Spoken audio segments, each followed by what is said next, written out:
الحمد للہ وکفا والصلاة والسلام علی عباده الذین اصطفیٰ خصوصاً علی افضلہم وخاتم النبیین محمد الامین وعلی آلہ وصحبہ اجمعین اما بعد فاعوذ باللہ من الشیطان الرجیم بسم اللہ الرحمن الرحیم رب اشرح لی صدری ویسر لی امری واحلل عقدۃ من لسانی یفقہوا قولی آمین یا رب العالمین۔ یہ جو کتاب آپ کے ہاتھوں میں ہے دعوت رجوع الی القرآن کا منظر اور پس منظر، اگرچہ اس کا جو پہلا باب ہے ہمیں پہلے اسی ترتیب کو ملحوظ رکھتے ہوئے اسے پڑھنا چاہیے تھا، لیکن چونکہ اس مرتبہ میں نے مسلمانوں پر قرآن مجید کے حقوق نامی کتابچے کا مطالعہ پہلے کرایا ہے، تو اس کی مناسبت سے میں یہ سمجھتا ہوں کہ یہ چھوٹا سا مضمون بھی اس کے ساتھ ہی ہم پڑھ لیں تو گویا کہ بہت سی چیزیں کہ جو ابھی ذہنوں میں تازہ ہیں ان کے حوالے سے اس مضمون کو سمجھنا آسان ہو جائے گا۔ اس کا جو ٹائٹل ہے قرآن حکیم قرن اول میں اور اس کے بعد، یہ اصل میں یہ ٹائٹل ہے اس کتاب کے پہلے حصے کا، دوسرے حصے کا، اور اس میں بدء الاسلام میں اسلام کی دو عظیم ترین حقیقتیں قرآن حکیم اور جہاد فی سبیل اللہ، یہ گویا کہ اس کا ایسنس ہے، اس کا تھیم ہے۔ بدء الاسلام یعنی اسلام کی ابتدا میں، اور یہاں اسلام سے مراد جی پیج آپ یہ نکال لیجئے 80، بلکہ آپ 81 سے مضمون تو شروع ہوگا، یہ اس سے ایک صفحہ پہلے ہے تو 79 سمجھیے، یہاں باب اول لکھا ہوا ہے۔ بدء کہتے ہیں شروع کو، اسی سے لفظ ابتدا بنا ہے، بدء سے باب افتعال ابتدا، بدء الاسلام اسلام کا آغاز۔ تو اگرچہ ایک اعتبار سے تو ہمیں کہنا چاہیے، اور صحیح بات یہ ہے کہ اسلام کا آغاز تو حضرت آدم سے ہوا ہے علیہ الصلاۃ والسلام۔ ان ھذہ امتکم امۃ واحدہ وانا ربکم فاعبدون، تمام انبیاء کرام ایک ہی امت ہیں، ایک ہی دین ان کا اسلام تھا، لیکن یہاں اسلام سے مراد ہے اس اسلام کا وہ دور کہ جس کا آغاز ہوا محمد الرسول اللہ صلی اللہ علیہ وسلم سے۔ تو اس اسلام کے آغاز میں سب سے نمایاں حقیقتیں دو تھیں، قرآن حکیم اور جہاد فی سبیل اللہ، لیکن اس کے بعد ایسا ہوا کہ یہ دونوں حقیقتیں کچھ پس منظر میں چلی گئیں، کچھ دوسری حقیقتیں سامنے آئیں۔ اب مثال کے طور پر ہماری ان گفتگوؤں میں کئی مرتبہ علامہ اقبال کا وہ شعر زیر بحث آیا ہوگا کہ وہ زمانے میں معزز تھے مسلمان ہو کر اور تم خوار ہوئے تارک قرآن ہو کر۔ تو سوال یہ کہ تارک قرآن کیوں ہوئے؟ ہر چیز کا کوئی سبب ہوتا، بغیر کسی سبب کے تو کوئی شے وجود میں نہیں آتی۔ محمد الرسول اللہ صلی اللہ علیہ وسلم نہایت تاکیداً قرآن حوالے کر کے گئے تھے امت کے، چنانچہ خطبہ حجۃ الوداع کا یہ آخری جملہ ہے، قد ترکت فیکم ما ان اعتصمتم بہ لن تضلوا ابدا، کتاب اللہ۔ دیکھو میں تو جا رہا ہوں اس لیے کہ آپ نے شروع ہی میں کہہ دیا تھا کہ شاید دوبارہ اس مقام پر ملاقات نہ ہو، تو گویا کہ یہ الوداعی خطبہ ہے، اس لیے خطبہ حجۃ الوداع کہتے ہیں اس کو۔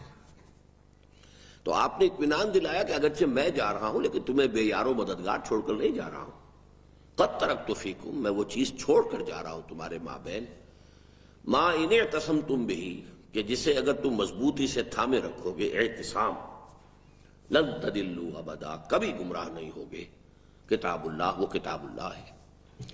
تو حضور نے اگر اس درجے تاکید کے ساتھ امت کے حوالے قرآن کیا تو ایک حقیقت جس کو ہم کہہ رہے ہیں کہ قرآن سے پھر امت دور ہو گئی، تو کیوں ہوئی؟ یہ ایک پرابلم ہے کہ جس کو گویا کہ ہم سالو کرنے کی کوشش کریں گے۔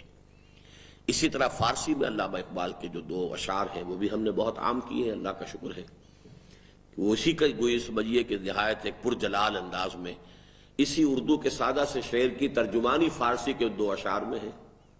خار از محجوری قرآن شدی، اے امت مسلمہ، تو قرآن سے دوری کے باعث خار و ضمو ہوئی ہے، تو ذلیل ہوئی ہے، کمزور ہوئی ہے، پامال ہوئی ہے، تو اس وجہ سے ہوئی۔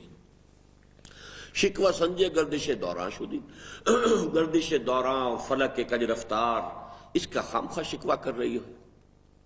کسی سے شکایت کرنے کا تجھے حق نہیں ہے، تو خود اپنی قرآن سے دوری کے باعث ذلیل و خوار ہوئی ہے۔ اور پھر اس کا علاج بھی بتا دیا، اے تو شبنم بر زمیں افتندئی، در بغل داری کتاب زندئی۔ اے وہ قوم کی جو شبنم کی طرح زمین پر پڑی ہے اور اغیار جو ہیں اس کو پاؤں تلے روند رہے ہیں، سیر کر رہے ہیں اس کے اوپر، جیسے کہ صبح کو چہل قدمی کرنے والے جو ہے گھاس کے اوپر چلتے ہوئے اپنے تلووں سے شبنم کے ان قطروں کو روندتے ہیں۔ اے تو شبنم بر زمیں افتندئی، در بغل داری کتاب زندئی، وہ کتاب زندہ تو اب بھی تیری بغل میں موجود ہے۔ تو سوال اصل میں کیا ہے، وہ یہ ہے کہ کیوں دوری ہوئی؟ اس کا ایک بہت بڑا سبب کہ جو نیچرل ہے، لاجیکل ہے، اور جو ان ایویٹیبل تھا، یہ سمجھ لیجئے، جب لاجیکل ہے، نیچرل ہے، تو ان ایویٹیبل بھی تھا، وہ ہے جو میں نے اپنے اس چھوٹے سے مضمون میں بیان کیا ہے۔ اگرچہ اس کے کچھ اثرات اور نتائج اور عواقب اور تفصیلات پھر اور بھی ہیں کہ جو پروفیسر یوسف سلیم چشتی مرحوم نے پھر ایک کتاب مضمون لکھا تھا، بلکہ ہماری سالانہ قرآن کانفرنس تیسری جب ہوئی تھی، غالباً سن 76 کی بات ہے، اس میں انہوں نے اپنا یہ مقالہ پڑھا تھا، وہ ہم نے شائع کیا ہے کئی مرتبہ، حکمت قرآن کے اندر وہ شائع شدہ موجود ہے۔ لیکن یہ کہ اصل جو ہے مسئلہ کہ اس کی جڑ کہاں سے شروع ہوئی ہے، جس کو میں کہہ رہا ہوں نیچرل، انیویٹیبل، لاجیکل، وہ سبب کیا تھا کہ قرآن مجید جو ہے it faded away, faded back into the back ground, اور اس کی جگہ کچھ اور چیزیں جو ہے وہ نمایاں ہو گئی۔ تو گویا کہ اس کا جو موضوع ہے پہلے وہ آپ نے سمجھ لیا، پرابلم کیا ہے، اس پرابلم کو آئیڈینٹیفائی کر کے پھر ہم نے اسے جس طرح ڈیل کرنا ہے وہ ابھی آپ کے سامنے آ جائے گا۔ تو بدء الاسلام میں اسلام کی دو عظیم ترین حقیقتیں، قرآن حکیم اور جہاد فی سبیل اللہ۔ قرآن منبع و سرچشمہ ایمان و یقین، اور جہاد ایمان حقیقی کا مظہر اتم۔ یہ دو حقیقتیں ہیں، لیکن یہ کہ یہ اصل میں اس مضمون کے مطالعے سے سامنے آئے گی۔ واقعہ یہ ہے کہ بدء الاسلام میں، اس کی وضاحت کر چکا ہوں، یعنی اسلام کے آغاز میں دین کی اصل اساسی اور بنیادی حقیقتیں دو ہی تھیں۔ ایک قرآن حکیم، جسے نبی اکرم صلی اللہ علیہ وسلم کی انقلابی جد و جہد کے ضمن میں آلہ انقلاب کی حیثیت حاصل ہے۔ بقول مولانا حالی، اتر کر ہیرا سے سوئے قوم آیا اور ایک نسخہ کیمیا ساتھ لایا۔ اور دوسرے جہاد فی سبیل اللہ، جو جامع عنوان ہے آپ کی جد و جہد کے مختلف مدارج و مراحل کا۔ یہاں ایک لفظ کامن ہو رہا ہے اور وہ ہے انقلاب۔ اعلی انقلاب قرآن حکیم، لیکن اس انقلاب کے مراحل، اس کے مختلف سٹیجز ہیں، اس کے لیے جامع عنوان جہاد فی سبیل اللہ۔ واقعہ یہ ہے کہ یہ قرآن مجید ہی کی گرج اور کڑک تھی جس نے نیند کے ماتوں کو جگایا اور خواب خرگوش کے مزے لوٹنے والوں کو بیدار کیا۔ چنانچہ وَالْعَصْرِ إِنَّ الْإِنسَانَ لَفِي خُسْرٍ، زمانہ گواہ ہے، تمام انسان گھاٹے میں، خسارے میں ہے، تباہی میں ہے، بربادی میں۔ اور اقترب للناس حسابهم وهم في غفلة معرضون، کل کے جمعے میں جو حضرات شریک تھے، اسی آیت سے کل ہم نے آغاز کیا تھا اپنی گفتگو کا۔ اقترب للناس حسابهم، لوگوں کے لیے ان کے حساب کا وقت قریب آ گیا ہے۔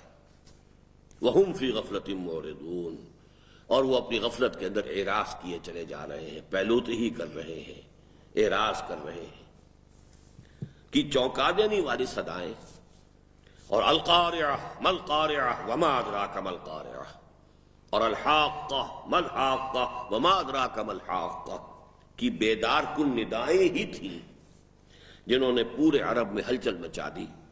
اور عما یتساءلون عن النبأ العظیم الذی هم فیہ مختلفون کی کیفیت پیدا کر دی۔ عما یتساءلون، یہ کس چیز کے بارے میں ایک دوسرے سے گفتگو کر رہے ہیں، سوال کر رہے ہیں، پوچھ گچھ کر رہے ہیں؟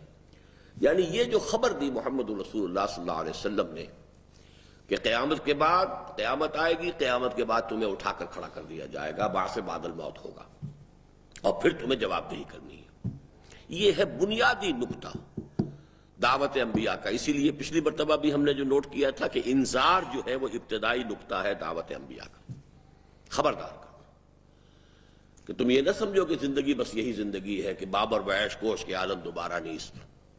اگر تو ایسا ہوتا تو ٹھیک ہے، پھر جس سے جو کچھ ہو سکے جمع کر لے، جتنا چاہے عیش کر لے، جتنی چاہے لذتیں اور یہاں کی منفعتیں جو ہے وہ اپنے لیے حاصل کر لے، حلال سے ہو، حرام سے ہو، جائز ہو، ناجائز ہو، آپ کا حق ہے یا نہیں ہے، آپ کا ہاتھ جہاں پڑتا ہے ڈالیے۔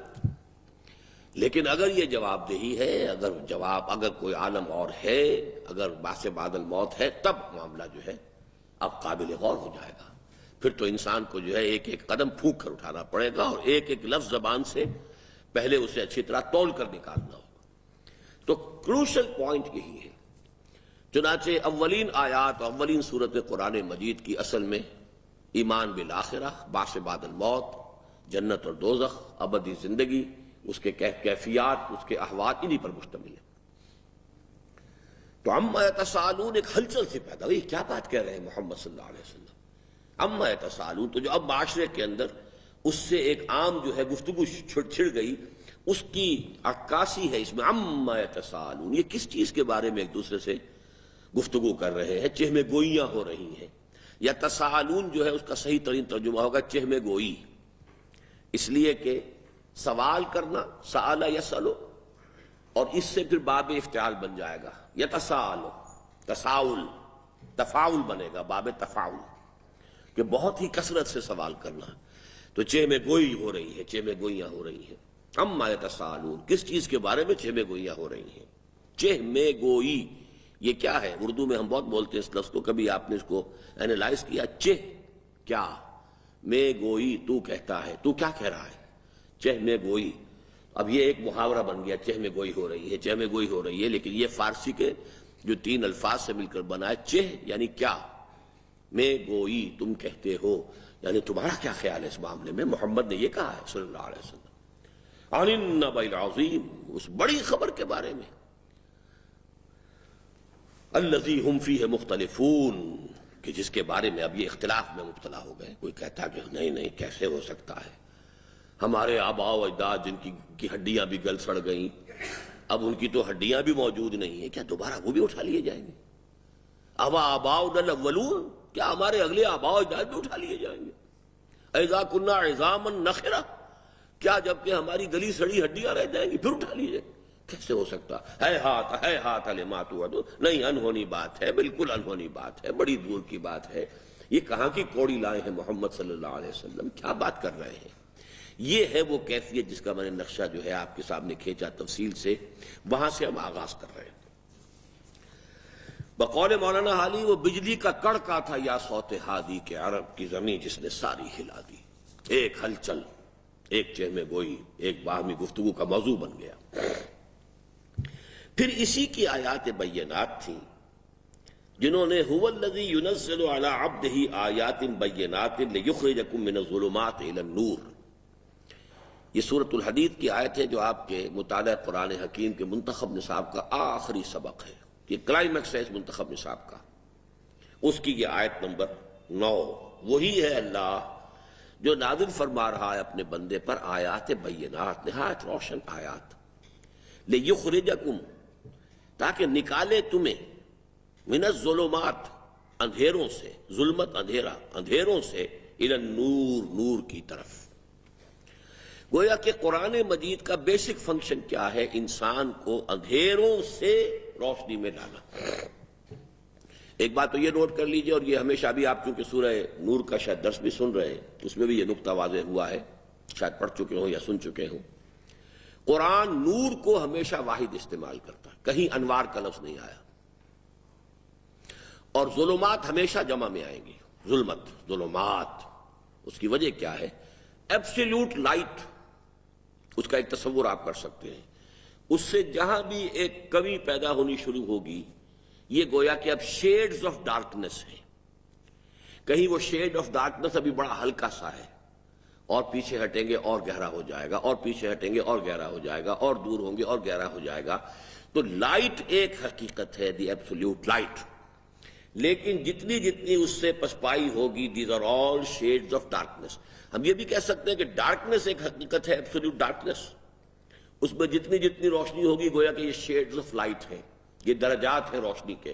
لیکن قرآن کا اپنا اسلوب ہے، اس نے نور کو ہمیشہ ایک کہا ہے، اور اس کی ایک بڑی مناسبت ہے، اللہ نور السماوات والارض۔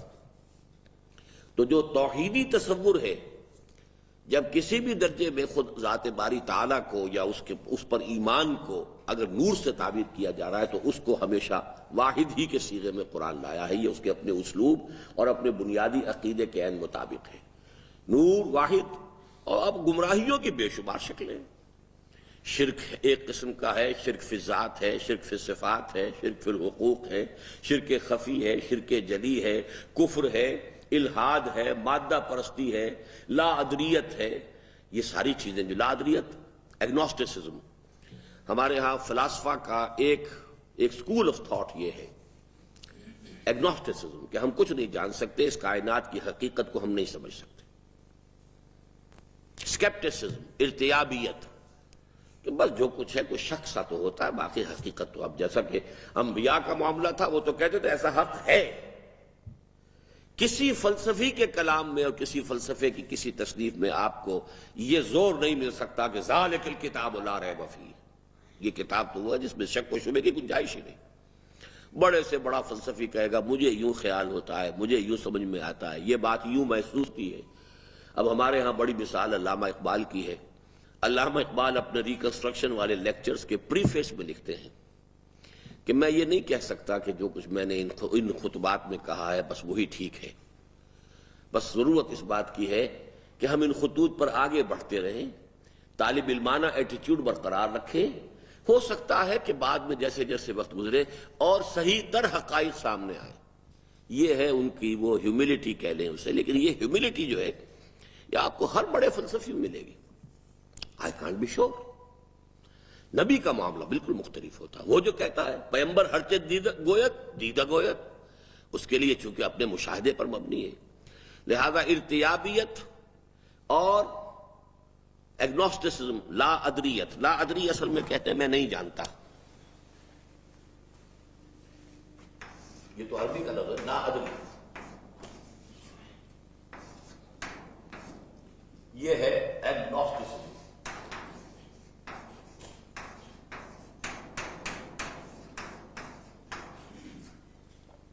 اور ریب کہتے ہیں شک کو، ریب سے بنا ارتیاب، یہ بھی عربی کا لفظ ہو گیا، باب افتعال ہو جائے گا، یہ بھی بعد میں پڑھیں گے آپ۔ ارتیاب، ارتیابیت، یہ ہے اسکیپٹسزم۔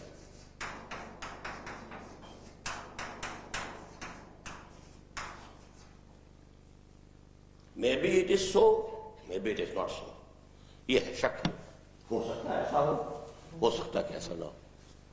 یہ اور یہ جان لیجئے جو پیور فلسفی ہے اس کی آخری منزل یہی ہے، جتنا بڑا فلسفی ہوگا یا ادھر یا ادھر چلا جائے گا۔ بہرحال میں تو اس وقت شیڈز گنوا رہا تھا، کفر کے شیڈز، الحاد کے شیڈز، ایگنوسٹسزم کے، اسکیپٹسزم کے، ان تمام اندھیروں سے نکال کر نور میں، روشنی میں لانے والی شے قرآن ہے۔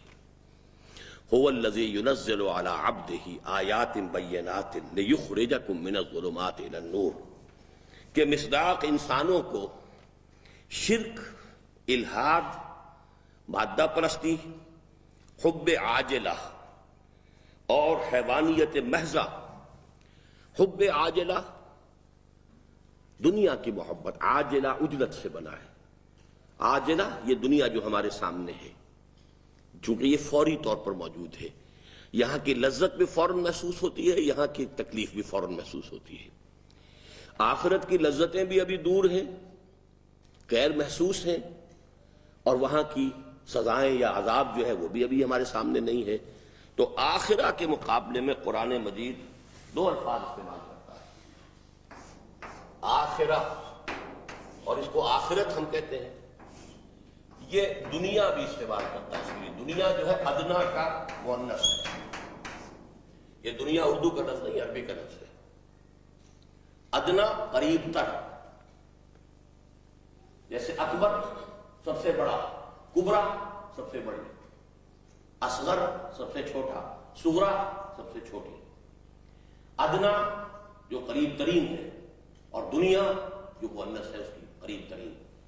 اور آخرہ کے مقابلے میں دوسرا لفظ قرآن استعمال کرتا ہے عاجلہ. تو حب عاجلہ سے مراد کیا ہوئی؟ حب دنیا. گویا کہ دنیا کی محبت میں جب انسان گرفتار ہو جاتا ہے تو یہ ایک اور اندھیرا ہے، بہت بڑا اندھیرا ہے. حیوانیت محضہ، انسان میں ایک حیوان بھی ہے.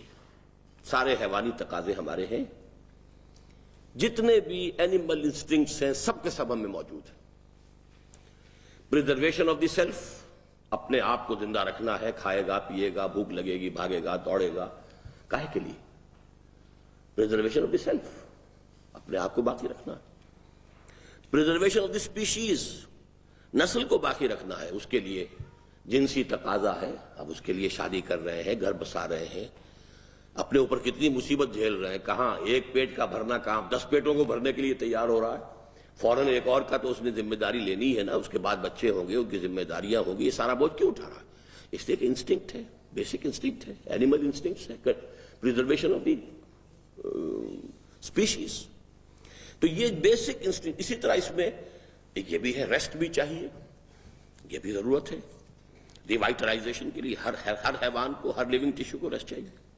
تو اس حوالے سے جتنے بھی حیوانی تقاضے ہیں وہ ہم میں ہیں، لیکن اس کے ساتھ ایک روح بھی ہے، روحانی تقاضے بھی ہیں.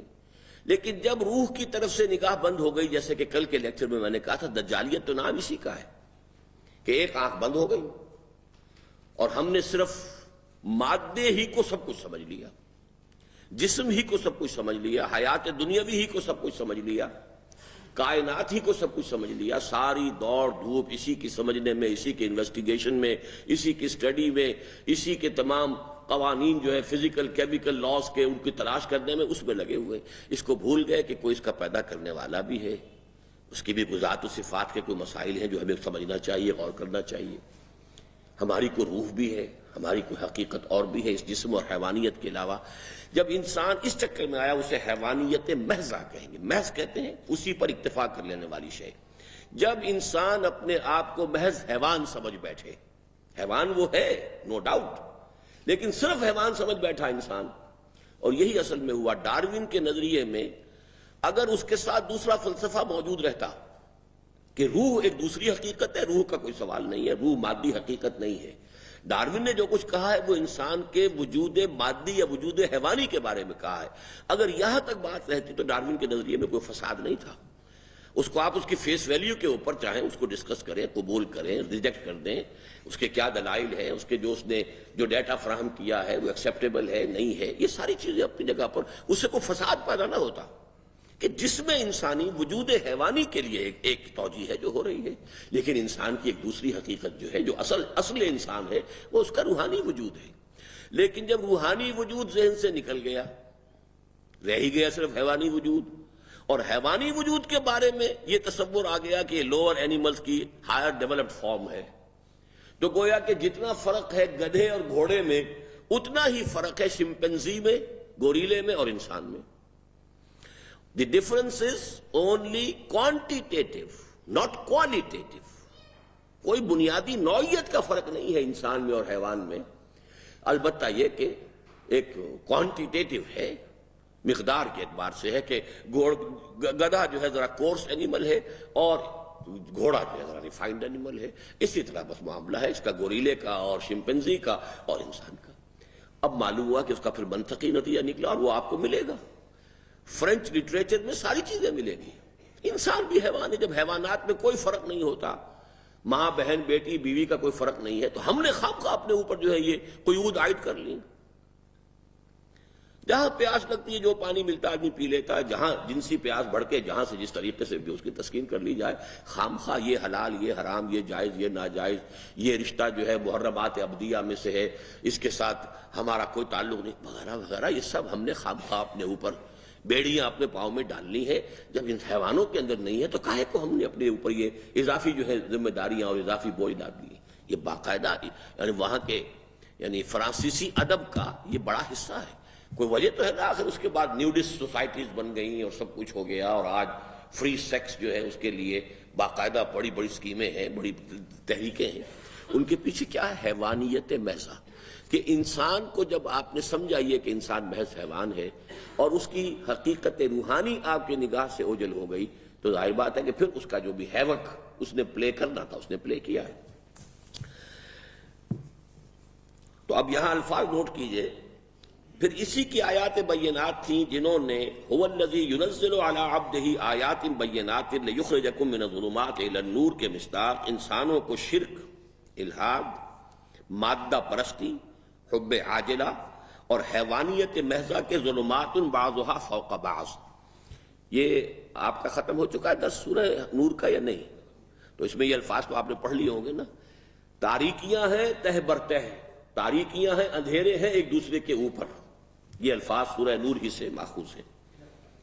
ایسے مہیب اور ہولناک اندھیروں سے نکال کر ایمان اور یقین کی روشنی سے بہرہ فرمایا۔ چنانچہ اب اس کے کیا نتیجے نکلے؟ وہ ایک طرف عرفان الہی اور محبت خدابندی سے سرشار یعنی مست بادہ الست ہو گئے۔ دو الفاظ یہاں آئے ہیں، عرفان الہی، معرفت، اس کے لیے انگریزی لفظ ہے گنوسس، اگرچہ اس میں پھر جی لگتا ہے ساتھ۔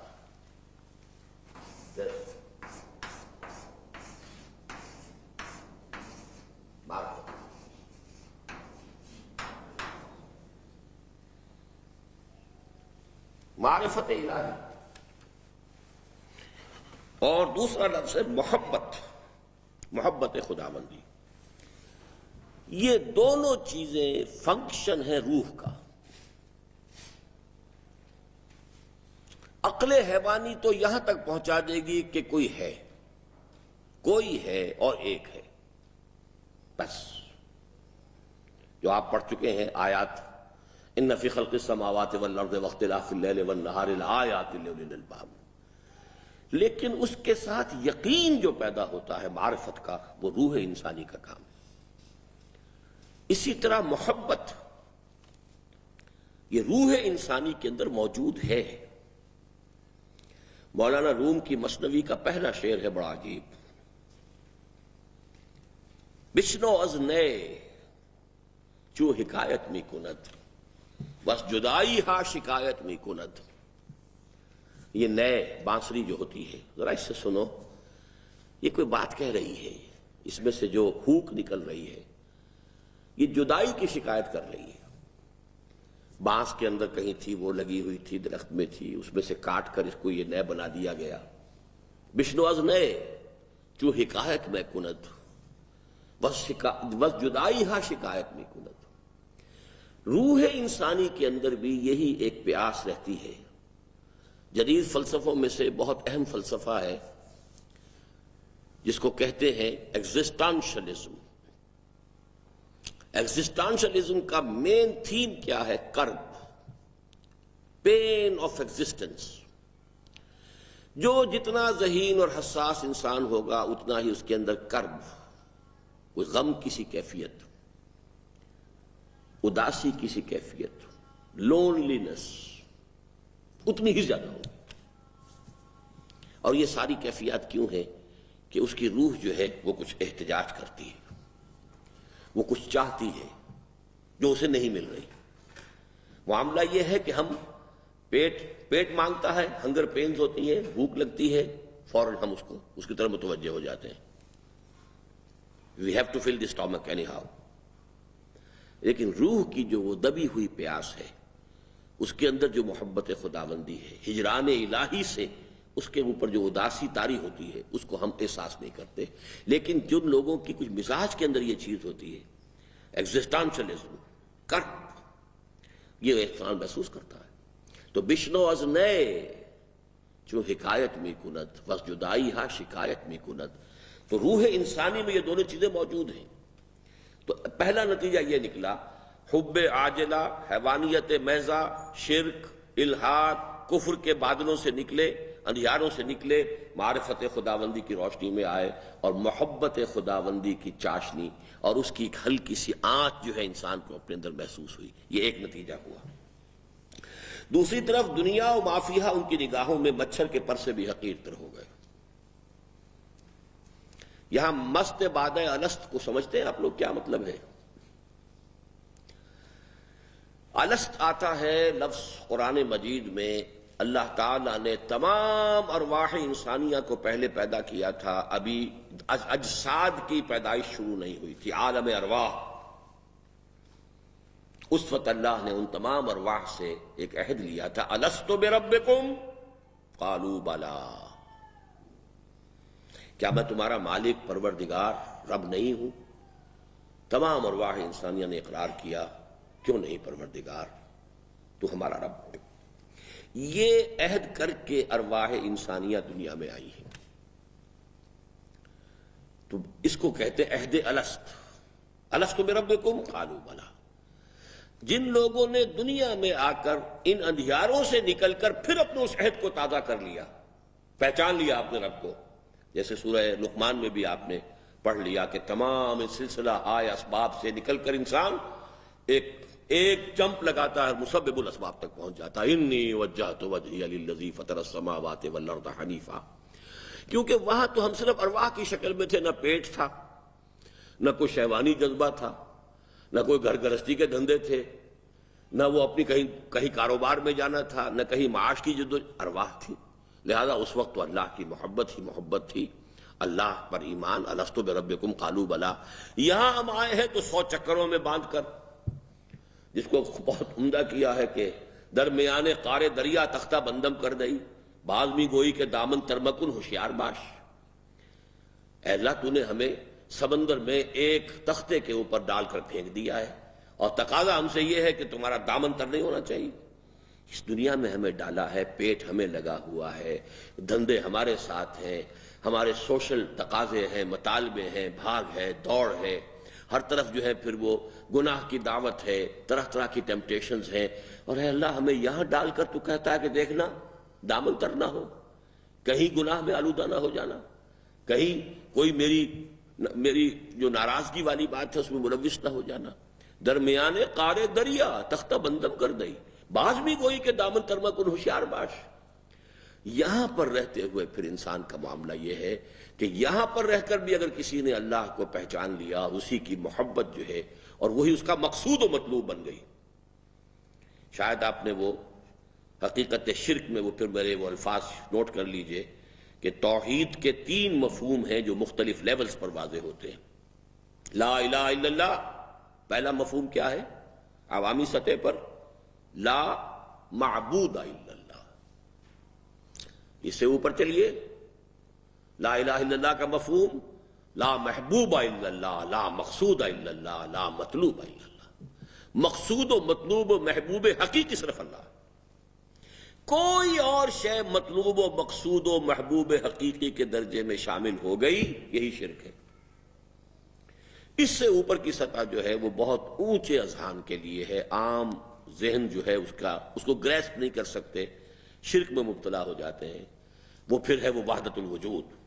آخری سطح ہے لا الہ الا اللہ، لا موجود الا اللہ. موجود بھی صرف وہی ہے، باقی سب سراب ہے، دھوکہ ہے. یہ سب ٹرانزینٹ جیسے کہ شیڈز ہوتے ہیں، نتھنگ ایلس. یہ لیکن وہ اس میں ذرا پاؤں پھسلے تو انسان چلا جاتا ہے پھر پینتھیزم میں، جو بدترین شرک ہے. یہ پوری بحث آپ سن چکے ہیں اس میں. لیکن یہ کہ بہرحال اس کا درمیانی درجہ جو ہے جو سب کے لیے ہونا چاہیے، ہر شخص کے لیے، جو ایمان کا اصل جوہر ہے کہ والذین آمنوا اشد حبا للہ. شدید ترین محبت اگر اللہ کی ہے تو ایمان ہے اور توحید ہے. اور اگر کوئی محبت بھی اللہ کی محبت سے بالا تر ہو گئی یا اس کے برابر، الفاظ شاید یاد ہو، دل کے سنگھاسن پر، سنگھاسن کہتے ہیں تخت کو، ہمارے دل کا ایک تخت ہے، اس تخت پہ صرف اللہ کی محبت بیٹھی رہے تب تو ہے توحید. اور دل کے سنگھاسن پر کوئی اور محبت بھی اللہ کی محبت کے ساتھ آ کر بیٹھ گئی تو شرک ہے. تو یہ ہے معرفت الہی اور محبت الہی. اور جب یہ چیزیں ہوتی ہیں تو گویا کہ مست بادائے الست ہو گئے. وہی جو معاملہ ہمارا عالم ارواح میں تھا، در حقیقت اسی کو تو ہم نے حاصل کرنا ہے کہ اس دنیا میں رہتے ہوئے، مادی غلافوں میں لپٹے ہوئے، طرح طرح کے مسائل سے دوچار ہو کر بھی ہم عہد الست کو نبھاتے رہیں کہ وہی رب ہمارا ہے. دوسری طرف اب اس ایمان کا دوسرا نتیجہ کیا ہے؟ دوسری طرف دنیا و ما فیہا ان کی نگاہوں میں مچھر کے پر سے بھی حقیر تر ہو گئے. یہ ایک حدیث ہے، اصل میں اس کی طرف اشارہ ہے، یہاں پر اس کا حوالہ تو نہیں ہے، اشارہ ہے. حضور نے فرمایا صلی اللہ علیہ وسلم، اگر دنیا و ما فیہا، یہ دنیا و ما فیہا یہ بھی ایک محاورے کے طور پر بولا جاتا ہے. مطلب کیا ہے؟ دنیا اور جو کچھ اس میں ہے، کل یہ دنیا اور جو کچھ اس میں ہے، اس کی ساری دولت، اس کی ساری رنگینیاں، اس میں جن جن چیزوں سے انسان کو عزت ملتی ہے، جن جن چیزوں سے اسے راحت ملتی ہے، دنیا و ما فیہا اگر اللہ کی نگاہ میں مچھر کے پر کے برابر بھی وقت رکھتے تو اللہ کسی کافر کو یہاں سے ایک گھونٹ پانی بھی مہیا نہ کرتا. کفر اللہ کو پسند نہیں نا. اب ظاہر بات ہے کہ کافروں کو تو دول دے رکھی. کیوں دے رکھی؟ اس کے اللہ کی نگاہ میں اس کی کوئی حقیقت ہے ہی نہیں. اور جو شخص معرفت الہی سے سرشار ہو جائے گا اس کی کیفیت یہ ہو جانی چاہیے کہ دنیا و ما فیہا اس کی نگاہ میں مچھر کے پر کے برابر وقت نہ رکھے. اصل شے اللہ کی محبت، اللہ کی رضا، اللہ کے لیے بھاگ دوڑ. اصل شے آخرت کی نعمتیں. یہاں تو بس رہنا ہے، یہاں کی زندگی گزارنی ہے اللہ کے احکام کے مطابق. جو ہم نے اگر گزار لی تو بس یہی کامیابی ہے، یہی بڑی کامیابی ہے. یہ کیفیت حدیث کے مطابق ہے. حضور صلی اللہ علیہ وسلم کی ایک اور حدیث بڑی پیاری ہے، مالی ولی دنیا، مجھے اس دنیا سے کیا سروکار ہے. اب دیکھیے بھرپور زندگی گزاری ہے محمد رسول اللہ صلی اللہ علیہ وسلم نے. وہ کوئی کسی راہب خانے میں کوئی زندگی نہیں گزاری ہے، کہیں تپسیائیں نہیں کی ہیں، کہیں جا کر کسی غار میں تھوڑا سا وقت ضرور ہوا ہے. ایک خاص دور آیا آپ پر، نبوت کا ظہور جب ہونے والا تھا، اس وقت وہ خلوت پسندی آپ کو جو ہے وہ عزیز ہو گئی، خلوت گزینی، اور آپ غار حرا میں کچھ ایک عرصہ ہے بس. اس کے بعد تو جو بھرپور زندگی ہو سکتی ہے، دعوت ہے، تبلیغ ہے، گھریلو زندگی بھی بھرپور ہے، بال بچوں دار ہیں، بیویاں ہیں، شادیاں کی ہیں، جہاد ہے، قتال ہے، مقدمات نپٹا رہے ہیں، سارے معاملات ہیں. وہ مسجد نبوی کے، بلکہ میں تو کبھی کبھی حیران ہوا کرتا ہوں کہ ہمارے ہاں ذرا کوئی بڑی مسجد ہو، اس کے خطیب صاحب کوئی اور ہوتے ہیں. ان خطیب صاحب سے آپ یہ توقع نہیں کر سکتے کہ وہ 5 وقتہ نماز بھی پڑھائیں، وہ تو خطیب ہیں. پھر نمازوں میں بھی 5 وقت کی نماز، کوئی 2 وقت کی نماز کوئی پڑھاتا ہے، کوئی اور وضو کے بعد نمازیں کوئی اور پڑھاتا ہے. 5 وقت کی نماز پڑھانا یہ بھی گویا کہ بڑا مشکل کام ہے. پھر صوفی حضرات کا کام تو ہے ہی نہیں کہ وہ نماز پڑھائیں. یہ تو درویش ہیں، ولی اللہ ہیں، وہ تو نماز پڑھاتے نہیں. ساری چیزوں کو دیکھیے. قرآن پڑھانے کے لیے وہاں کوئی اور ہونا چاہیے. خطیب صاحب کا کام تو نہیں کہ قرآن پڑھائیں بیٹھ کر. لیکن ایک شخصیت محمد رسول اللہ کی، مسجد نبوی کے خطیب بھی وہی ہیں، 5 وقتہ امام بھی وہی ہیں، اصحاب صفہ کو پڑھا بھی رہے ہیں، وہی تزکیہ فرما رہے ہیں. کس قدر بھرپور زندگی ہے. پھر یہ کہ اس کے ساتھ ہی وہی میدان جنگ میں بھی ہے، وہی چیف جسٹس بھی ہے. کوئی آپ نے کوئی ترک دنیا کی زندگی نہیں گزاری ہے، لیکن دنیا میں بھرپور رہو، دل نہ لگاؤ. کانٹے کی بات یہ، بازار سے گزرا ہوں، خریدار نہیں. بھرپور ترین زندگی گزارو، مقصود دنیا نہ ہو، مطلوب دنیا نہ ہو. یہ ہے اصل میں، اور یہ آسان کام نہیں، بہت کٹھن. محبتیں ہیں، دل لبھانے والی چیزیں ہیں. ہر چیز جو ہے جدھر بھی انسان دیکھتا ہے دامن کو کھینچنے والی کہ جائے جاست. یہ ہے اصل مطلب کہ قرآن نے جو پیدا کیا ہے انقلاب، وہ یہ تھا، ایک طرف معرفت خداوندی، محبت خداوندی، اس کے سینے جب اس سے آباد ہو گئے تو بعد الست، عہد الست کی شراب میں وہ مست ہو گئے۔ نمبر 2، دنیا و ما فیہا ان کی نگاہ میں مچھر کے برابر بھی نہیں۔ جی، مالی ولد دنیا، مالی ولد دنیا، کیا مجھے اور اس دنیا سے کیا سروکار؟ یہ دونوں حرف جار ہیں۔ اس کے بعد اصل میں طویل حدیث ہے، وقت زیادہ لگ جائے گا۔ طویل حدیث کے الفاظ آگے یہ ہیں، اردو میں آپ لکھ لیجئے۔ میری مثال تو اس سوار کی سی ہے جو تھوڑی دیر کے لیے سستانے کے لیے کسی درخت کے نیچے سائے میں آرام کرنے کے لیے رکتا ہے، پھر وہ اپنا راستہ لیتا ہے۔ اس کو اس درخت سے کوئی دلچسپی نہیں ہے، وہ اس کا گھر نہیں ہے۔ یعنی دنیا میں ہمارا اس طرح کا معاملہ ہو جیسے کچھ عارضی سا ہمارا یہاں قیام ہے، جیسے کہ درخت کے نیچے تھوڑی دیر ٹھہر کے سستا لیے۔ انما مثلی کراکب استظل تحت شجرۃ ثم راح فترکھا، میری مثال تو اس سوار کی سی ہے جو کسی درخت کے سائے میں تھوڑی دیر کے لیے سستانے کے لیے ٹھہرتا ہے، پھر اسے چھوڑتا ہے، اپنا راستہ لیتا ہے۔ دنیا سے بس اگر کوئی سروکار ہے تو اتنا ہے۔ اور وہ کلیتاً طالب عقبہ بن گئے۔ اب دیکھیے، عقبہ یہ دنیا جیسے آخرہ ہے، ایسے ہی عقبہ کا لفظ اس کے مخالف آئے گا، عاقبت، الہی عاقبت۔ اس کے بارے میں آتا ہے نا کہ اے اللہ میری عاقبت درست کر دیجو، تو اس حوالے سے عاقبت۔ تو میں نے جو آخرت کہا تھا ایک ہی اس کے مقابلے میں لفظ لایا تھا، اب یہاں پہ دوسرا لفظ لے آئیے، آخرت، عاقبت، دنیا اور عاجلہ۔ طالب عقبہ یعنی طلب ہو دو چیزوں کی، اللہ کی رضا اور عاقبت کی فلاح۔ الہی عاقبت محمود گرداں، لفظ یاد نہیں آ رہا تھا، بڑا پیارا ہے یہ، اس کو تو کبھی آپ اپنی دعاؤں میں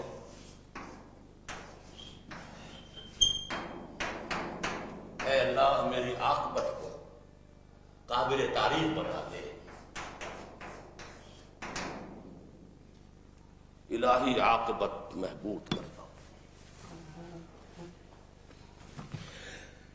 مزید برآں وہی تھا جو موعظۃ من ربکم بھی بن کر آیا، اور شفاء لما فی الصدور بھی۔ قرآن کا ایک دوسرا اسپیکٹ کیا ہے؟ یزکیہم، تزکیہ کرتا ہے۔ تزکیہ بھی محمد رسول اللہ نے قرآن کے ذریعے کیا ہے۔ اب اس میں ساری نفی ہو جائے گی کہ ہمارے ہاں یہ صوفیوں کے جتنے سلسلے ہیں، بہت سی چیزیں باہر سے لی گئی ہیں۔ کوئی نو افلاطونی فلسفے آ گئے، کوئی ہندوؤں کی تپسیاؤں کے کس طرح وہ بیٹھتے ہیں، بیٹھ کر وہ خاص آسن بنا کر دھیان کرتے ہیں، ہمارے ہاں بھی وہ خاص اس کے لیے اس طرح بیٹھو اور اس طرح گردن جھکاؤ اور یوں کرو اور اس طرح کی ضرب لگاؤ۔ نہ حدیث سے کوئی تعلق، نہ قرآن سے کوئی تعلق، نہ سیرت سے کوئی تعلق، نہ صحابہ سے کوئی تعلق۔ یہ ساری چیزیں کہاں سے آئی؟ اور جب دیکھو گے تو ایک روشنی ایسی نظر آئے گی، ایک پیلی آئے گی، ایک نیلی آئے گی، نفس کا رنگ ایسا ہے، فلاں کا ہے، کہاں سے لیا ہے؟ نہ قرآن سے نہ سنت سے، یہ تو آیا ہے تو آپ کے ہندو فلسفوں سے آیا۔ کیوں آیا ہے یہ بعد میں اسی مضمون کے نتیجے میں آپ کے سامنے آ جائے گا، لیکن اصل بات یہاں پازیٹیولی بھی آ رہی ہے کہ قرآن ہی تزکیہ نفس کا ذریعہ تھا۔ اس لیے قرآن خود کہتا ہے موعظۃ من ربکم، تمہارے رب کی طرف سے نصیحت یہی ہے، وشفاء لما فی الصدور، سینوں میں جو روگ ہوتے ہیں، حب عاجلہ کا روگ، دولت کی محبت، یہ ساری ان محبتوں کا علاج وہ قرآن مجید ہے۔ شفاء لما فی الصدور، سینوں میں جو کچھ ہے اس کی شفا۔ اب وہ انجائنا کی شفا تو نہیں ہے، لیکن یہ کہ وہ دوسرے امراض ہیں، یہ امراض ہیں اصل میں کہ جو انسان کو غلط راستے پر ڈالتے ہیں۔ حب دنیا، حب مال، حب شہرت، حب جاہ، اقتدار حاصل ہو جائے، میری شہرت ہو جائے، میں مشہور ہو جاؤں، میرے سامنے لوگ جھکیں، کھڑے ہوں، میری عزت ہو، احترام ہو، میرے پاس دولت ہو، میرے پاس جائیداد ہو، یہ چیزیں ہیں کہ جو انسان کو بگاڑتی ہیں، غلط راستے پر لے جانے والے. ان سب کا علاج قرآن ہے، شفاء لما فی الصدور. چنانچہ اسی کے ذریعے لوگوں کا تزکیہ نفس بھی ہوا اور تصفیہ قلب و تجلیہ روح بھی. اب یہ تین الفاظ آ گئے ثقیل. قرآن مجید عام طور پر ایک ہی لفظ استعمال کرتا ہے، تزکیہ نفس. قد افلح من زکاہا وقد خاب من دساہا. اس میں اضافی الفاظ کیا ہیں؟ تصفیہ قلب، دل کو صاف کرنا. اگرچہ تصورات موجود ہیں، جیسے کہ وہ حدیث وہ شاید ہم پڑھ چکے ہیں، آپ نے پڑھی ہوگی لازماً، ان هذه القلوب لتصدع. قرآن مجید کے حقوق میں آ چکی ہے یہ حدیث. ان دلوں کے اوپر زنگ آ جاتا ہے. کما یصدع الحدید اذا اصابہ الماء، جیسے کہ لوہے پر زنگ لگ جاتا ہے جب کہ اس پر پانی پڑے. تو پوچھا حضور سے لوگوں نے کہ فما جلاؤہا یا رسول اللہ، ہماری تلواروں کو زنگ لگتا ہے، ہم سیکل کرتے ہیں، پالش کرتے ہیں، پھر چمک اٹھتی ہیں. تو اگر دلوں پر بھی زنگ آتا ہے تو بتائیے، فرمائیے کہ اس کی جلا کیا ہے. اب اس کا جو جواب دیا، کثرت و ذکر الموت و تلاوت القرآن. دو چیزوں کی کثرت کرو، موت کو کثرت سے یاد رکھو، یعنی یہ مغالطے میں نہ کہیں مبتلا ہو جانا یہاں ہمیشہ رہنا ہے. اگرچہ آپ کسی سے پوچھیں گے تو کوئی نہیں کہے گا کہ مجھے یہاں ہمیشہ رہنا ہے، لیکن خود آپ اپنے ذہن میں جھانکیں گے، سب سے زیادہ ہم چیز کو اپنی جس چیز کے تصور کو اپنے ذہن سے دور رکھتے ہیں وہ موت ہے.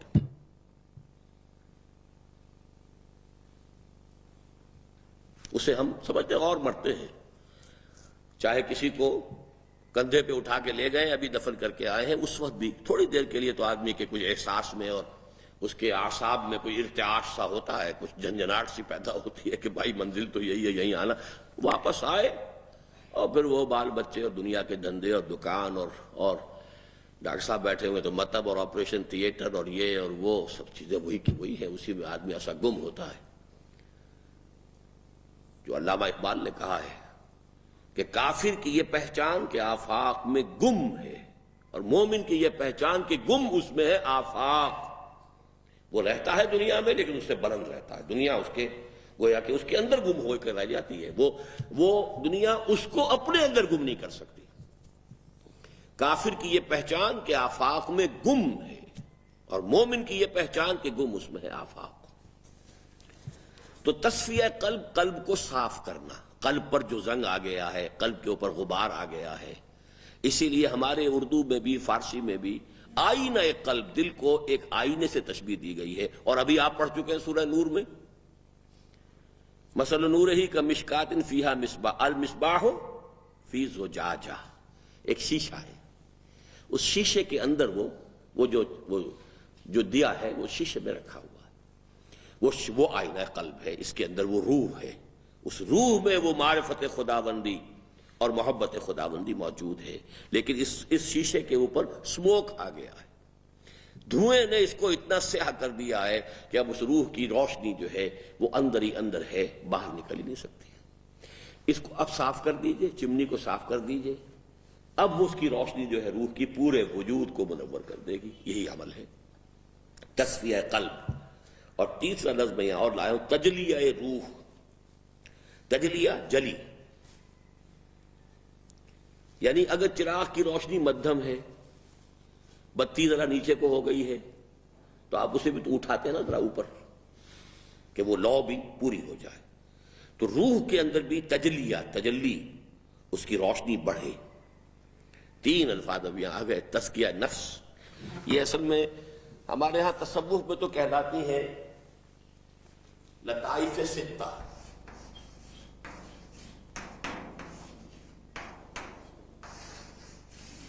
میں ان کا قائل نہیں ہوں، میں لطائف ثلاثہ کا قائل ہوں.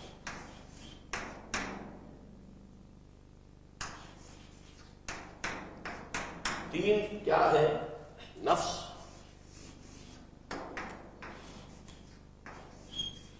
قلب، روح. اور عجیب بات یہ ہے، اور یہ انشاءاللہ ایک اور مضمون جب ہم پڑھیں گے تو زیادہ تفصیلی بحث ہوگی. میں فرائڈ کا بہت قائل ہوں of his equity of vision. Observation, equity of observation. اس نے بھی نفس انسانی کے 3 لیول آئیڈینٹیفائی کیے. سب سے نیچے والے کو وہ کیا کہتا ہے؟ اڈ اور لیبیڈو. اس کے اوپر ایگو، پھر اس کے اوپر سپر ایگو. یعنی یہ مشاہدہ کر لینا بہت بڑی بات ہے کہ انسان کی مانوی شخصیت کے 3 لیولز ہیں. اگرچہ اڈ اور لیبیڈو کو تو ہر انسان سمجھ سکتا ہے، یہ حیوانیت ہے، اس کے سارے حیوانیت کا جو خلاصہ ہے وہ یہ نفس ہے. پھر ایگو، پھر سپر ایگو. تو صرف 3 کی تقسیم کے اعتبار سے میں اس کا بہت قائل ہوں. باقی نہ وہ ایگو کو صحیح سمجھتا ہے، نہ سپر ایگو کو سمجھ سکا ہے. سپر ایگو جس شے کا نام اس نے قرار دیا وہ بالکل اس کا دھوکہ اور فریب ہے. اب اس کی تفسیر میں نہیں جاؤں گا. وہ روح انسانی ہے. یہ جو قلب ہے اس کے اوپر دونوں دباؤ پڑتے ہیں. اسی لیے قلب کا نام ہی قلب اس لیے ہے کہ قلب کے بدلنے کے قلب ماہیت کسی شے کی اصل حقیقت کا ایسنشل چینج اگر ہو تو قلب ماہیت. اور دل بیچاری وہ شے ہے ہمارے جسم کا وہ عضو ہے جسے کسی کل چین نہیں ہے. یہ یا سکڑ رہا ہے یا جو ہے سکڑ رہا ہے پھیل رہا ہے، سکڑ رہا ہے پھیل رہا ہے، سکڑ. باقی ہر ٹشو جو ہے وہ ہمارا آرگن، ٹشو تو خیر اس کا بھی ہے کہ جو ریسٹ کرتا ہے، لیکن یہ کہ آرگن، ہر آرگن کے لیے ریسٹ ہے ایکسپٹ ہارٹ. اور یہ ایک حالت میں رہتا ہی نہیں. ابھی وہ پھیل رہا ہے، پھر سکڑ رہا ہے، پھر پھیل رہا ہے، پھر سکڑ رہا ہے. قلب کو کہتے اس لیے قلب ہے.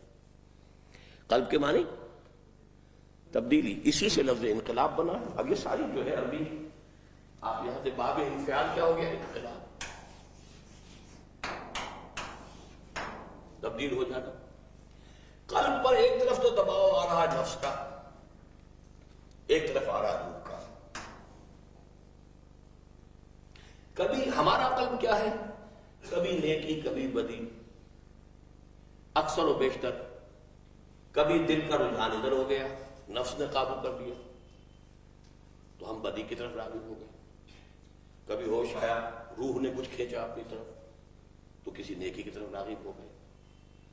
نفس سے مطمئنہ وہ ہوتا ہے کہ جو نفس کے اوپر تو پوری طرح قابو کر لے اور پوری توجہ روح کی طرف ہو جائے. یا ایتھا النفس المطمئنہ ارجعی الی ربک راضیۃ مرضیہ.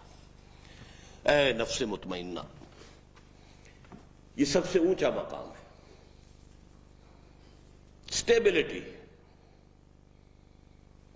کہ قلب کلیتاً متوجہ ہے روح کی طرف، روح کے انوار سے منور ہو کر پورے وجود کو اس نے اپنے قابو میں لیا ہوا، گورن کر رہا ہے. The animal existence is controlled by that super ego now, and that is روح. یہ ہارٹ ہی ہے، اسی سے منسلک ہے روح. دیکھیے ہر شے کی ایک حقیقت ہے. ہمارے پورے وجود میں جان ہے، کہاں ہے کچھ پتہ نہیں. اس لیے یوں سمجھ لیجئے کہ قلب ہی میں روح ہے، روح کا مسکن قلب ہے. یہاں تو میں نے اسے علیحدہ لکھا نا. اب یوں سمجھیے کہ اس کو اگر ہم زیادہ صحیح اس کو کریں گے تو یہ ہے، یہ روح ہے، یہ قلب ہے، اور یہ پھر پورا اس کا حیوانی وجود ہے. یہ ٹھیک لبیڈو، اس کو وہ ایگو کہہ رہا ہے، اس کو سپر ایگو کہہ رہا ہے. اگر اس اڈ اور لبیڈو کا قلب اس کے اوپر ہو گیا ہے تو پورے قلب کے اوپر سیاہی آ جائے.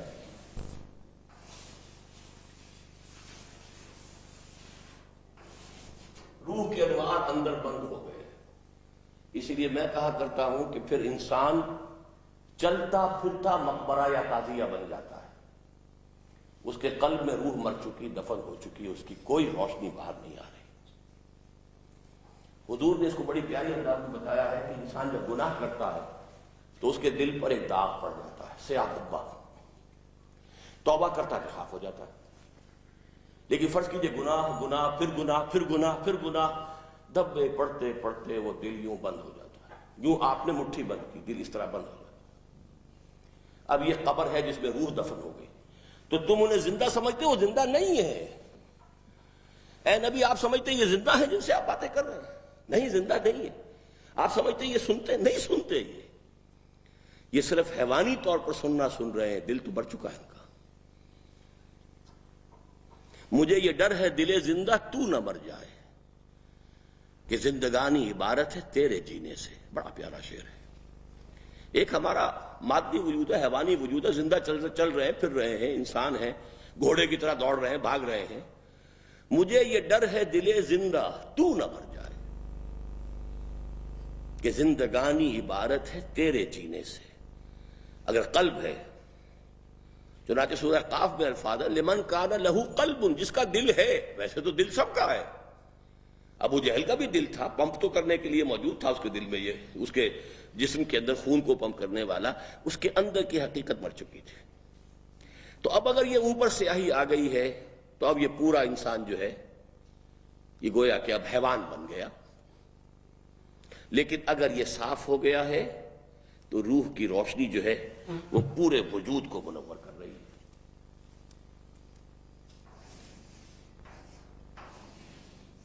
یہ جب روح انسانی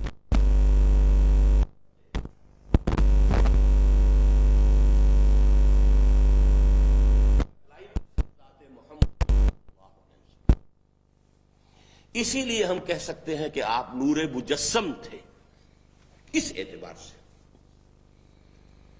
کہ آپ کے وجود کے اوپر آپ کے روحانی انوار یا روح کی نور کا اتنا غلبہ تھا. It had penetrated each and every cell of his existence. اس معنی میں روح مجسم ہے، کہے کوئی حل نہیں. نور مجسم. ہمارا حال یہ کہ کبھی ادھر کبھی ادھر،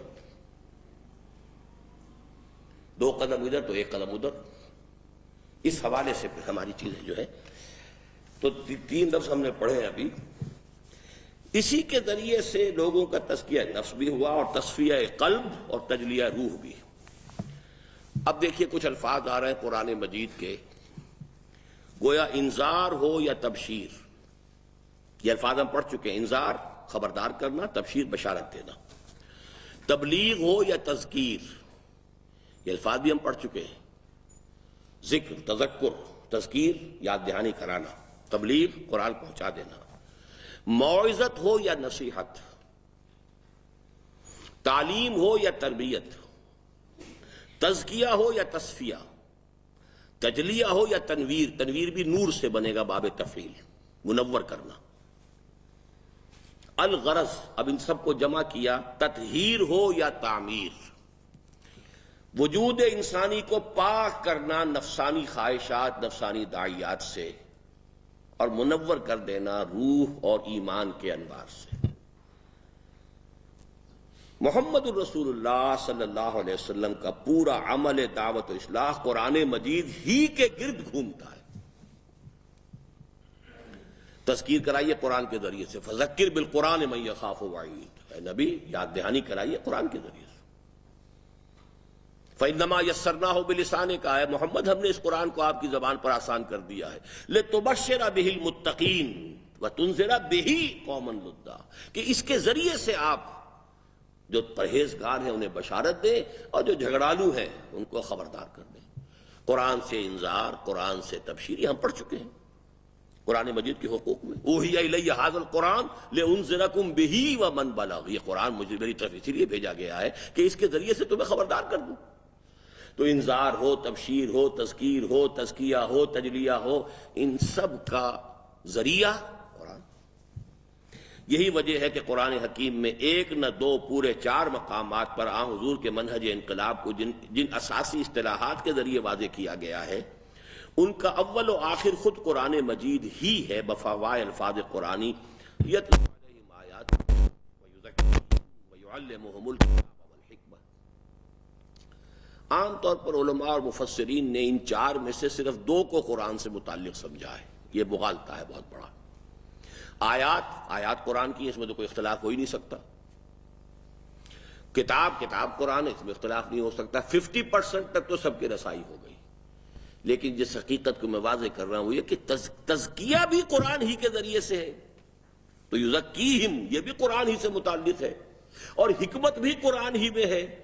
ذالک مما اوحی الیک ربک من الحکمہ، آپ تیسرے حصے میں منتخب نصاب کے جائیں گے تو یہ سورہ بنی اسرائیل کی آیت پڑھیں گے، یہ ہے حکمت جو اے محمد آپ کی طرف آپ کے رب نے وحی کی ہے۔ تو در حقیقت یہ چاروں چیزیں متعلق قرآن کے ساتھ ہیں۔ قرآن پہلے پڑھ کر سنایا، ذہن بدلا، فکر بدلا، سوچ بدلی، پھر وہ اور نیچے گیا دل کے اندر، چوں بجاں در رفت جاں دیگر شود، اندر کی دنیا بدل گئی۔ اس کے بعد یہ کہ انسان کے پورے جو اس کی توجہات، اس کا ایٹیچیوڈ، اس کا بیہیویئر بدل گیا، یہ ساری تبدیلی قرآن اندر سرایت کر رہا ہے۔ یہ ہم تفصیل سے پڑھ چکے ہیں، اسی لیے میں نے قرآن مجید کے حقوق کے فوراً بعد یہ مضمون لیا ہے۔ قرآن کا کارنامہ ایک جملے میں بیان کیجئے تو وہ یہ ہے کہ اس نے صحابہ کرام رضوان اللہ تعالی علیہم اجمعین کے دلوں میں ایمان پیدا کر دیا، اور توحید، معاد اور رسالت پر یقین محکم کی کیفیت پیدا کر دی۔ لیکن اس سے اس ہمگیر تبدیلی کا اندازہ نہیں ہوتا جو قرآن حکیم کی بدولت ان کی زندگیوں میں برپا ہو گئی تھی۔ اب ذرا یہ الفاظ ہیں، اچھے ہیں، نوٹ کر لیجئے، ان میں کوئی سمجھانے کی ضرورت نہیں ہے، اس لیے کہ قرآن نے ان کا فکر بدلا، سوچ بدلی، نقطۂ نظر بدلا، اقدار بدلی، ویلیوز، عزائم بدلے، امنگیں بدلی، ایمبیشنز چینج ہو گئے۔ پہلے ایمبیشنز کچھ اور تھی، اب کچھ اور۔ شوق بدلے، دلچسپیاں بدلیں، خوف بدلے، امیدیں بدلیں، اخلاق بدلے، کردار بدلے، خلوت بدلی، جلوت بدلی، انفرادیت بدلی، اجتماعیت بدلی، دن بدلا، رات بدلی، حتیٰ کہ تبدل الارض غیر الارض والسماوات۔ اب یہ الفاظ قرآن مجید میں آئے ہیں قیامت کے لیے، یوم تبدل الارض غیر الارض، جس دن کی یہ زمین کچھ اور ہی ہو جائے گی، اس کی شکل یہ نہیں رہے گی جیسی کہ آج تمہیں نظر آ رہی ہے۔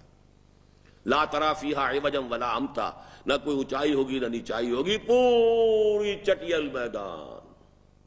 تو زمین تو ہوگی، کچھ اور ہو جائے گی، آسمان بھی کچھ بدل جائیں گے، کچھ اس کا نقشہ بدل جائے گا۔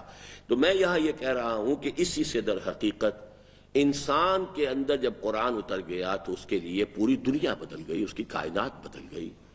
اب وہ کسی اور دنیا کا رہنے والا ہے، وہ اب کسی اور ہی خیال میں مگن ہے، اب اس کی کچھ اور ہی، اس کے پرسوٹس اور ہیں، اس کی توجہات اور ہیں، اس کی ایمبیشنز اور ہیں، اس کی ویلیوز اور ہیں۔ He is changed all together, and when he is changed from within, the whole universe changes for him۔ دیکھیے آپ ذرا سا اپنا زاویہ بدلیے، یہاں بیٹھے ہوئے ہیں تو آپ کے آنکھوں میں جو تصویر بن رہی ہے اس آڈیٹوریم کی وہ کچھ اور ہے، آڈیٹوریم یہی ہے، ادھر بیٹھے ہوئے ہوں گے تو آپ کی آنکھوں کے پردے پہ جو تصویر بنے گی وہ کچھ اور ہے۔ یہ صاحب اس میز کو دیکھ رہے ہیں تو کچھ اور دیکھ رہے ہیں، وہ صاحب دیکھ رہے ہیں تو کچھ اور دیکھ رہے ہیں۔ زاویہ بدلنے سے اس کے لیے بدل گئی دنیا۔ یوم تبدل الارض غیر الارض والسماوات، ان کے مصداق آسمان بدلا، زمین بدلی، الغرض پوری کائنات بدل کر رکھ دی۔ اور اس پوری تبدیلی کا ذریعہ اور آلہ ہے قرآن حکیم کی آیات بینات بقول علامہ اقبال۔ یہ علامہ اقبال کے غلطی سے مجھے حیران ہوں کیسے اس کتاب میں جو 2 شعر ہونے چاہیے اس کے بجائے یہ کہیں، کیا تو کاتب صاحب کو میں نے نشان لگا کے دیے ہوں گے، غلط بات ہو گئی۔ یہاں وہ شعر نوٹ کیجئے جو میں آپ کو پڑھا چکا ہوں۔ فاش گویم آنچ در دل مضمر است،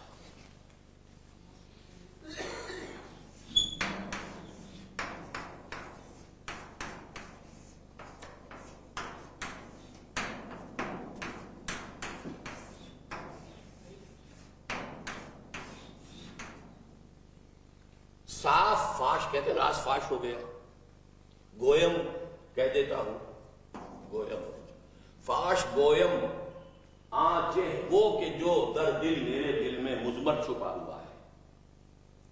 این کتابیں نیست،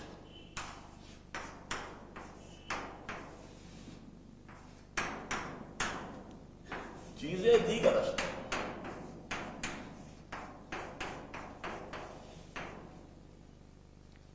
چوں بجاں در رفت۔ یہ میں نے چونکہ پہلے آپ کو ترجمہ کروا دیا تھا، اس وقت آج لکھوا رہا ہوں۔ جہاں دیگر شود،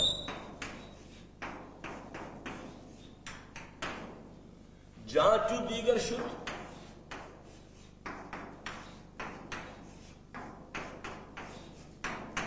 جہاں دیگر شود.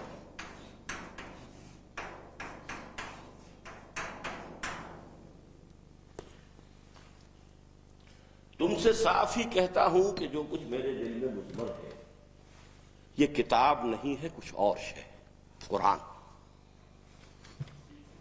جی این کتاب نیست چیزیں دیگر است. ویسے شعر تو اس کے آگے اور کئی ہیں، مثل حق پنہا ہم پیداشتو زندہ و پائندہ و گو یاستو. لیکن پھر یہ اگلا شعر یہ نوٹ کیجئے، چوں بجاں در رفت، جب یہ انسان کے اندر سرایت کر جاتا ہے. جاں دیگر شود، اس کی جان، اس کے اندر کی شخصیت بدل جاتی، کچھ اور ہو جاتی. He is a changed person altogether from within. جہاں چو دیگر شد، جہاں وہ اندرونی پرسنالٹی اس کی کچھ بدل گئی، جہاں دیگر شود، اب پوری دنیا اس کے لیے تو بدل گئی. اور اسی سے عالمی انقلاب کی داغ بیل پڑے گی. ایک آدمی میں یہ تبدیلی آ جائے، دوسرے میں آئے، تیسرے میں آئے، چوتھے میں آئے، پھر وہ مل کر ایک جماعت بنے، پھر وہ آگے آ جائے گا. تبدیلی. اب اگلا ایک بحث ختم ہو گئی اس مضمون کی. اب سیکنڈ آئیے. آج صبح میں پڑھ رہا تھا اسے اور مجھے یہ ترتیب بڑی اچھی لگی ہے، ویری لاجیکل. لکھی ہوئی تو پتہ نہیں کب کی تحریر ہے، میری غالباً یہ سن 76 کے آس پاس کی ہے، ایٹ لیسٹ 20 years old.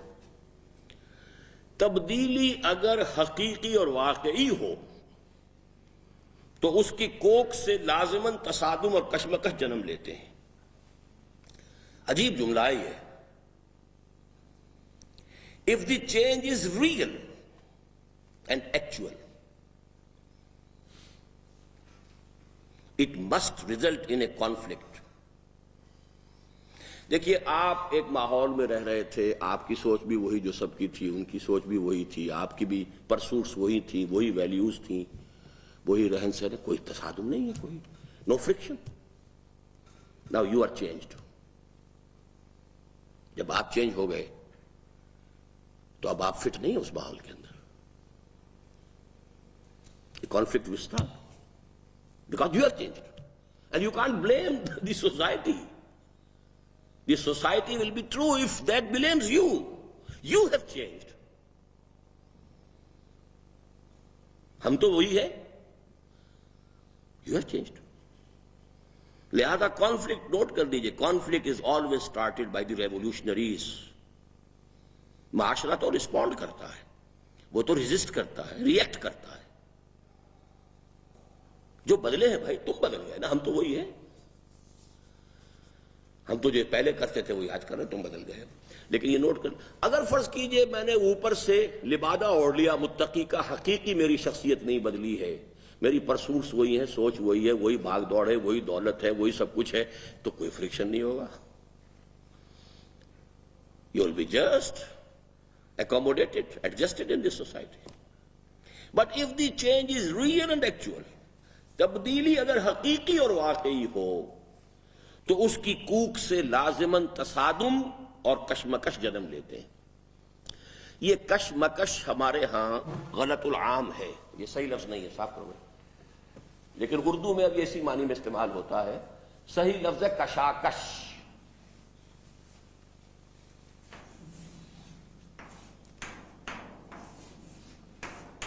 کشمکش اصل میں ہے کش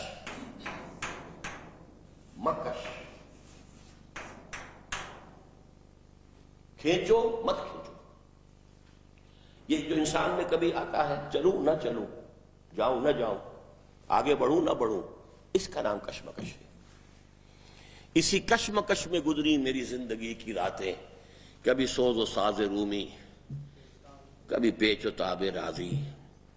لیکن اصل میں لفظ ہے کشاکش، ٹگ آف وار. ادھر سے وہ کھینچ رہے ہیں، ادھر سے آپ کھینچ رہے ہیں. یہ ہے اصل میں کشاکش، کہ دو چیزیں ایک دوسرے کے ساتھ ٹکرا رہی ہیں. تو لازماً اس کی کوکھ سے تصادم اور کشاکش جنم لیتے ہیں، جن کے مراحل تبدیلی اور نوعیت اور مقدار کی نسبت سے کم و بیش ہو سکتے ہیں. جن کے مراحل تبدیلی کی نوعیت اور مقدار کی نسبت سے کم و بیش ہو سکتے ہیں. کیا مطلب؟ اگر تبدیلی بہت بڑی ہے کشاکش اور تصادم بھی بہت بڑا ہوگا. تبدیلی معمولی سی ہے، چھوٹی سی ہے، تو کشاکش اور تصادم بھی چھوٹا سا ہوگا. If it is partial تصادم بھی partial ہوگا. If it is total تصادم اور کشاکش بھی ٹوٹل ہوگا. اب یہ جملہ جو ہے اس کو اچھی طرح ذہن نشین کر لیں. تبدیلی، یہاں میں نے ثقیل لفظ استعمال نہیں کیا، انقلاب چھوڑ دیجیے، لفظ تبدیلی. تبدیلی اگر حقیقی اور واقعی ہو تو اس کی کوکھ سے لازماً تصادم اور کشمکش یا کشاکش جنم لیتے ہیں، جن کے مراحل تبدیلی کی نوعیت اور مقدار کی نسبت سے کم و بیش ہو سکتے ہیں. ایمان نے جو تبدیلی صحابہ کرام کے اندر پیدا کی، اس نے جس تصادم اور کشمکش کو جنم دیا، اس کے جملہ مدارج اور مراحل کا جامع عنوان ہے جہاد فی سبیل اللہ.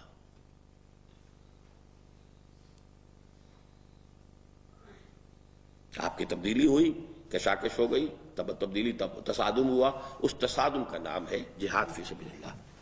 یہاں چونکہ ابھی آپ کی ہم بحث بعد میں آئے گی، جوہد اس کا ترجمہ ہوگا فارسی میں کوشش، انگریزی میں to strive for something, to exert, اور جہاد اس کا ترجمہ فارسی میں ہوگا کشاکش، اور اس میں ہوگا اسٹرگل.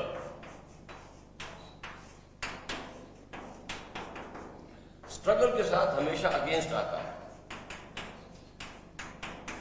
اور ان کے ساتھ فار آتا ہے، اسٹرائیو فار سم تھنگ. جوہد جو ہے وہ ایک یک طرفہ فینومینن ہے، جہاد دو طرفہ، اسٹرگلنگ اگینسٹ ایچ ادر. کوشش ایک یک طرفہ عمل ہے، آپ کوشش کر رہے ہیں کسی کام کے لیے، لیکن جب مقابلہ ہو جائے کہ اسی کے لیے کوئی اور بھی کوشش کر رہا ہے، یہی چیز میں بھی حاصل کرنا چاہتا ہوں، آپ بھی حاصل کرنا چاہتے ہیں، اب ہمارا مقابلہ ہوگا، یہ جہاد ہوگا.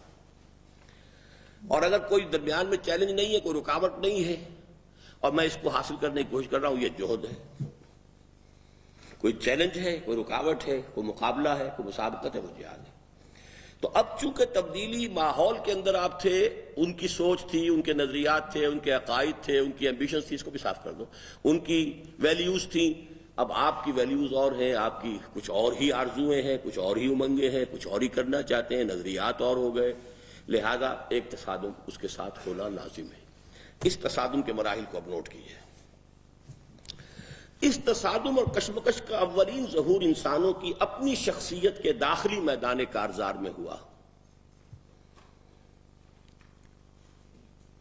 یہ بات چونکہ میں نے آج وہ بنایا تھا، دوبارہ اگر میں بناؤں گا وقت لگ جائے گا. دیکھیے آپ کے اندر یہ روح تھی، یہ قلب ہے، اور یہ طرح کا بہت بڑا حیوان.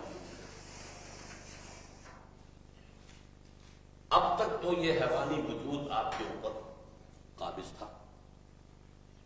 جو تقاضا ہے، جو مطالبہ ہے، جو خواہش ہے، پوری کیجیے. اب یہاں آ گیا ایمان.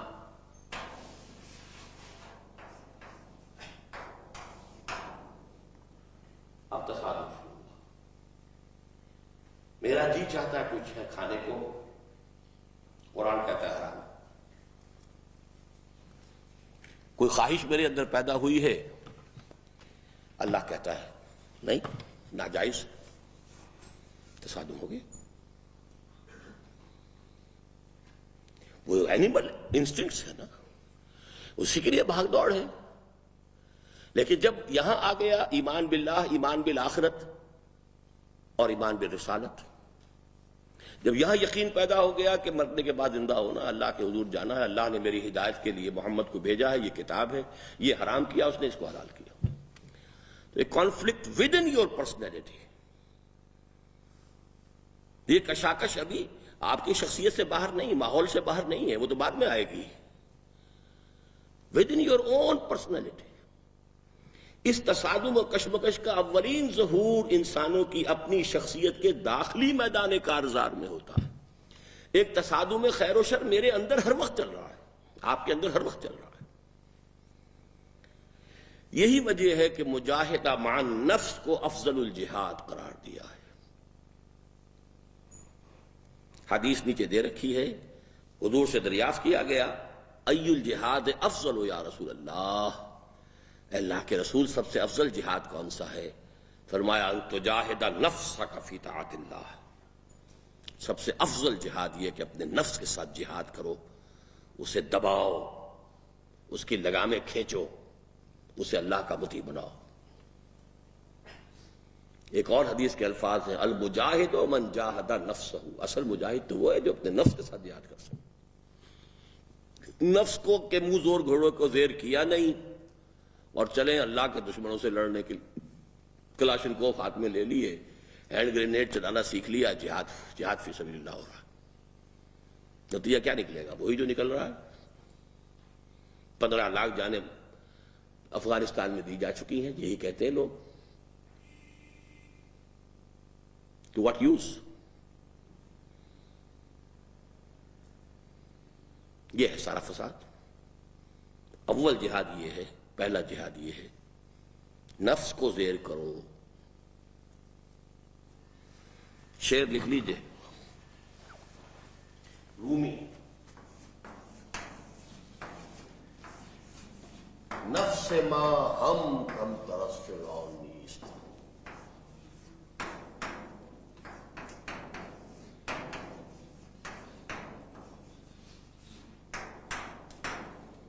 لیکن او را عون،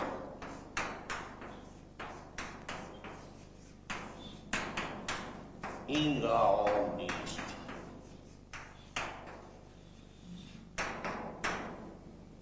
میرا نفس بھی فرعون سے ہرگز کم نہیں۔ نفس ما ہم کم ترس فرعون نیست۔ فرعون نے کہا تھا مصر کی حکومت میری ہے، الیس لی ملک مصر، کیا مصر کی بادشاہی میری نہیں ہے؟ میرا اختیار چلے گا، میری مرضی چلے، میں نہیں جانتا کون یہ موسیٰ آ گیا ہے، کوئی اللہ ہے، کوئی اس کی شریعت ہے، کوئی قانون ہے۔ I know of no other Rabb except myself، میں مالک ہوں۔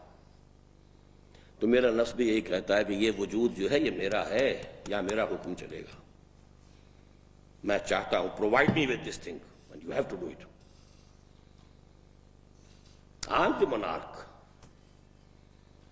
I'm the ruler، نفس ما ہم کم ترس فرعون نیست، لیکن اورا عون، یہ عون جو ہے مدد کو کہتے ہیں نا، عون، استعانت اسی سے بنا ہے، نستعین عون سے بنا نا۔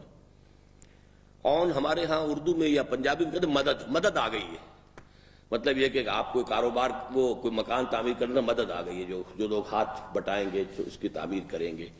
لاؤ لشکر کے لیے بھی مدد کا لفظ ہے، اس کا عون بھی تھا، اس کے لاؤ لشکر تھے، لہذا اس نے منہ سے بھی کہہ دیا انا ربکم الاعلی، میں فقیر آدمی ہوں، میرے پاس تو کوئی مدد نہیں ہے، کوئی لشکر نہیں ہے، لہذا میں منہ سے تو نہیں کہہ سکتا، لیکن اندر میرا دل یہی کہہ رہا ہے، میرا نفس جو ہے وہ دعوے دار اسی بات کا ہے۔ لیکن اورا عون، ایرا عون، اس کے لیے غریب کے لیے چونکہ کوئی مدد نہیں ہے لہذا چپ ہے، زبان سے نہیں کہتا انا ربکم الاعلی، لیکن میرے اندر میرا نفس دعویٰ وہی کرتا ہے جو فرعون نے کیا تھا مصر میں، نفس ما ہم کم ترس فرعون نیست لیکن اورا عون، ایرا عون نیست۔ اب آپ لوگوں کو یہ درس دینے کی تیاریاں کرنی ہے تو یہ شعر اچھی طریقے سے اور ذرا صحیح طریقے میں پڑھنے بھی سیکھیے کہ کس طریقے سے ان کو پڑھا جاتا ہے۔ اس تصادم اور کشمکش کا اولین ظہور انسانوں کی اپنی شخصیت کے داخلی میدان کارزار میں ہوا، یہی وجہ ہے کہ مجاہدہ مع النفس کو افضل الجہاد قرار دیا گیا۔ پھر جب ایمان اشخاص کے باطن میں، اسے رہنے دینا، ابھی اس کو مٹا دو، اس کو رہنے دینا، جب ایمان اشخاص کے باطن میں اس طرح راسخ اور مستولی ہو گیا کہ ریب اور تشکک کے کانٹے نگل گئے، تو اب اسی جہاد و مجاہدہ کا ظہور عالم خارجی میں ظالموں، سرکشوں اور خدا کے باغیوں سے کشمکش اور تصادم کی صورت میں ہوا۔ یہاں ایک درمیانی لنک جو ہے رہ گئی ہے، اب یہاں سے یوں نکل کے سمجھیے، یہاں سے اب یہ جہاد باہر نکلے گا تو سب سے پہلے سوسائٹی، کیونکہ میں پورا سرکل نہیں بنا سکتا. سوسائٹی سب سے پہلے تو شاید ماں باپ ہی راستے میں آئے. تمہارا دماغ خراب ہو گیا, پاگل ہو گئے. تمہیں اس لیے پڑھایا تھا, تم پر اس لیے پیسے خرچ کیے تھے. بیوی ناراض ہوگی کہ کیا تمہارا دماغ پھر گیا. معاشرہ جو ہے اس کے ساتھ تصادم ہوگا. Society and social pressures, you have to resist them. اگر آپ میں حقیقی تبدیلی آئی ہے تو یہ پہلے اندر, پھر اس کے بعد اب یوں سمجھیے کہ یہ اب پولیٹیکل کہہ لیجیے, اسٹیٹ لیول. یہ زمین تو اللہ کی ہے, یہ کون حاکم بن کے بیٹھے ہیں؟ یہاں تو قانون اللہ کا چلنا چاہیے. یہ ہے مراحل اس جہاد کے. لیکن پہلا مرحلہ اندر ہے, بلکہ اس کو وہاں بھی ہے, پھر اس سے آگے. تو یہ درمیانی جو ہے یہاں پر رہ گیا تھا, اس لیے میں نے واضح کر دیا.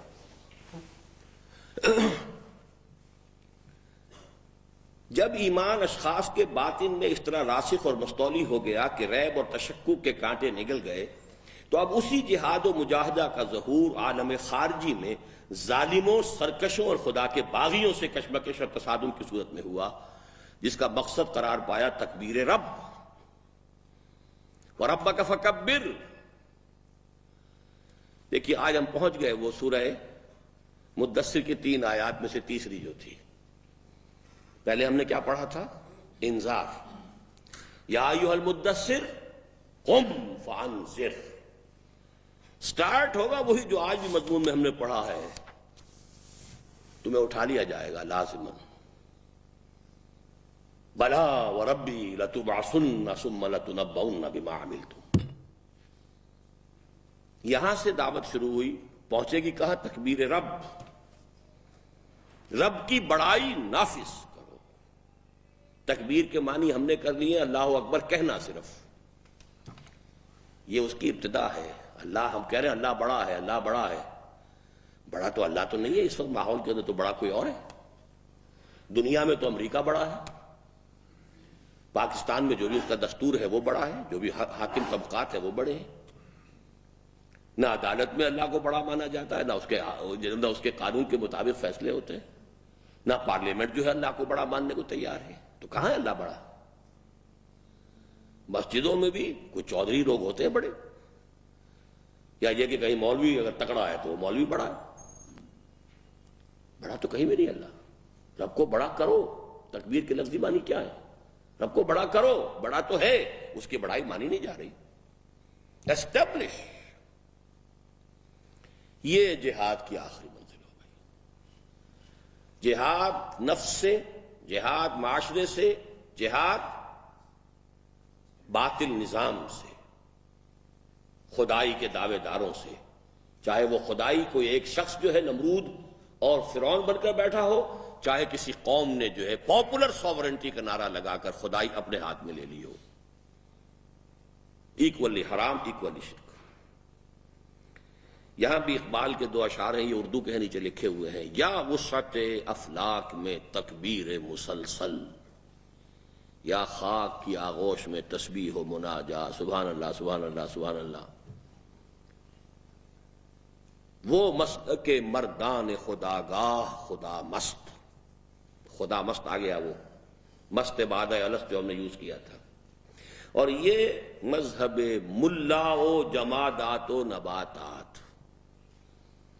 مولوی اللہ اکبر کہہ رہا ہے اور انگریز کی چھاونی میں کہہ رہا ہے. انگریز بھی اس سے اس لیے تعارض نہیں کرتا, اسے پتہ ہے, اسے پتہ ہی نہیں میں کیا کہہ رہا ہوں, ورنہ گردن نہ اڑا دی جائے. اب اگر وہ صحیح ہے کہ یہ جو بھی کچھ ہوا ہے فوج کے کچھ افسرز نے کیا ہے, تو آخر ان کی خواہش یہی تھی نا اسلامی انقلاب برپا کریں. بگڑے گئے کہ نہیں؟ اگر تھا, میں تو نہیں جانتا کیا مسئلہ تھا کیا نہیں تھا. اللہ کی خدائی تحفظ کرنے کی جدوجہد کرو گے, تو معاشرے سے بغاوت.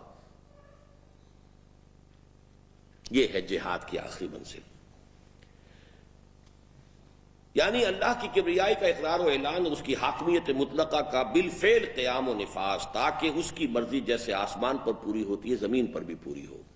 یہ حضرت مسیح کے الفاظ ہیں، یا یوں کہہ لیجئے کہ یہ انجیل میں لارڈس پریئر، جیسے آپ نے سورہ فاتحہ پڑھی ہے، وہ قرآن مجید میں ہمیں اللہ نے دعا تلقین کی ہے.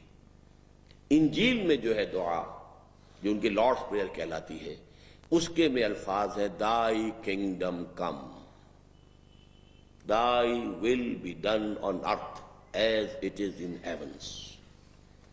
اے رب تیری حکومت، تیری بادشاہی آئے، تیری مرضی جیسے آسمانوں میں پوری ہو رہی ہے زمین پر بھی پوری ہو. زمین میں فساد ہے، بغاوت ہے، ہم ہیں سوورن، ہماری مرضی، ہم قانون بنائیں گے، ہم نہیں جانتے کیا قرآن کیا کہتا ہے، انجیل کیا کہتی ہے، تورات کیا کہتی ہے. Nothing doing. We are sovereign. ہم جو چاہیں قانون بنائیں. یہ فساد ہے، یہ بغاوت ہے. اس کے خلاف اب بندہ مومن جس کے اندر سے وہ تبدیلی شروع ہوئی تھی، وہ یہاں آ کر اس کے خلاف صفارہ ہوگا. جس کی آخری منزل کیا ہے؟ اور اس کی آخری منزل ہے قتال فی سبیل اللہ، جس کا منتہائی مقصود متعین ہوا ان الفاظ میں وَقَاتِلُوهُمْ حَتَّى لَا تَكُونَ فِتْنَةٌ وَيَكُونَ الدِّينُ كُلُّهُ لِلَّهِ. ان سے جنگ جاری رکھو یہاں تک کہ کوئی فتنہ باقی نہ رہے. دیکھیے فتنہ کسے کہتے ہیں؟ کسوٹی جس پر کسی کو پرکھا جا رہا ہو. نظام باطل سب سے بڑا فتنہ ہے کہ ایک بندہ مومن کے ایمان کی ہر وقت آزمائش ہوتی ہے. اس میں he has to face friction all the time. کسوٹی پر بھی رگڑتے ہیں کہ نہیں رگڑتے ہیں کہ کھرا ہے کہ کھوٹا ہے. تو بندہ مومن نظام باطل میں ہر وقت ایک امتحان سے دوچار ہے. اس کو ختم کر کے نظام باطل تاکہ وہ فرکشن ختم ہو جائے. لا تکون فتنہ وَيَكُونَ الدِّينُ كُلُّهُ لِلَّهِ. دین پارشلی اللہ کا نہ ہو، کل کا کل اللہ کا ہو. نماز پڑھ لی اللہ کے حکم کے مطابق، شراب نہیں پی اللہ کے حکم کے مطابق، سود کا سارا نظام چلا رہے ہیں اللہ کے حکم کے خلاف، قانون سازی خود کر رہے ہیں اللہ اور اس کے رسول کی تعلیمات سے بالکل آزاد ہو کر. تو پارشل دین ہوا. پوری دنیا کے اندر وہ پارشل دین کی وجہ سے یہ مار کھا رہے ہیں. وَيَكُونَ الدِّينُ كُلُّهُ لِلَّهِ. ایمان و یقین اور جہاد و قتال. اب دیکھیے یہاں پر ہم ایمان اور یقین سے ہو کر جہاد و قتال تک پہنچ گئے. ایمان کے نتیجے میں جہاد نفس، جہاد معاشرہ، جہاد نظام کے ساتھ، اور اس کی آخری منزل قتال. ایمان و یقین اور جہاد و قتال کا یہی وہ لزوم باہمی ہے جس کو نہایت واضح اور واشگاف الفاظ میں بیان کیا گیا قرآن حکیم کی اس آیہ مبارکہ میں. انما المؤمنون الذين آمنوا بالله ورسوله ثم لم يرتابوا وجاهدوا باموالهم وانفسهم في سبيل الله اولئك هم الصادقون. یہ تیسرے حصے کا آپ کا آخری درس جو آئے گا وہ سورہ حجرات کا ہوگا جس کی یہ آیت ہے. One of the most important and basic and profound ayat of the Quran, which gives a comprehensive definition of a momin. Who is a momin? مومن کون ہے؟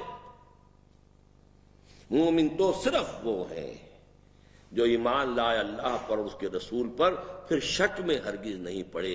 یہ ایمان یقین کی شکل اختیار کر کے دل میں متمکن ہو گیا، دل کو اس نے منور کر دیا، وجود کو منور کر دیا.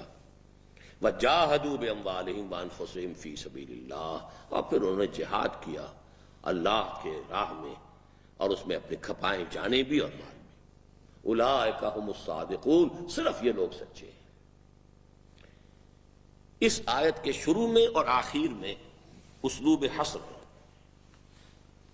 انما یہ حصر کہلاتا ہے. یعنی ایک جملہ تو یہ ہے کہ آپ یہ کہیں کہ زید عالم ہے، آپ نے سمجھ لیا بات کو؟ ایک یہ کہ آپ کہتے ہیں زید ہی عالم ہے، کیا فرق ہو گیا اس سے؟ زید عالم ہے تو بکر بھی ہو سکتا ہے، عمر بھی ہو سکتا ہے، فلاں بھی ہو سکتا ہے، یہ بھی ہو سکتا ہے، تو بات نہیں، ٹھیک ہے زید عالم ہے، ہم نے مان لیا یہ عالم ہے، باقیوں کے عالم ہونے کی نفی نہیں ہوئی۔ زید ہی عالم ہے، اب نفی ہو گئی، صرف یہ زید جو ہے۔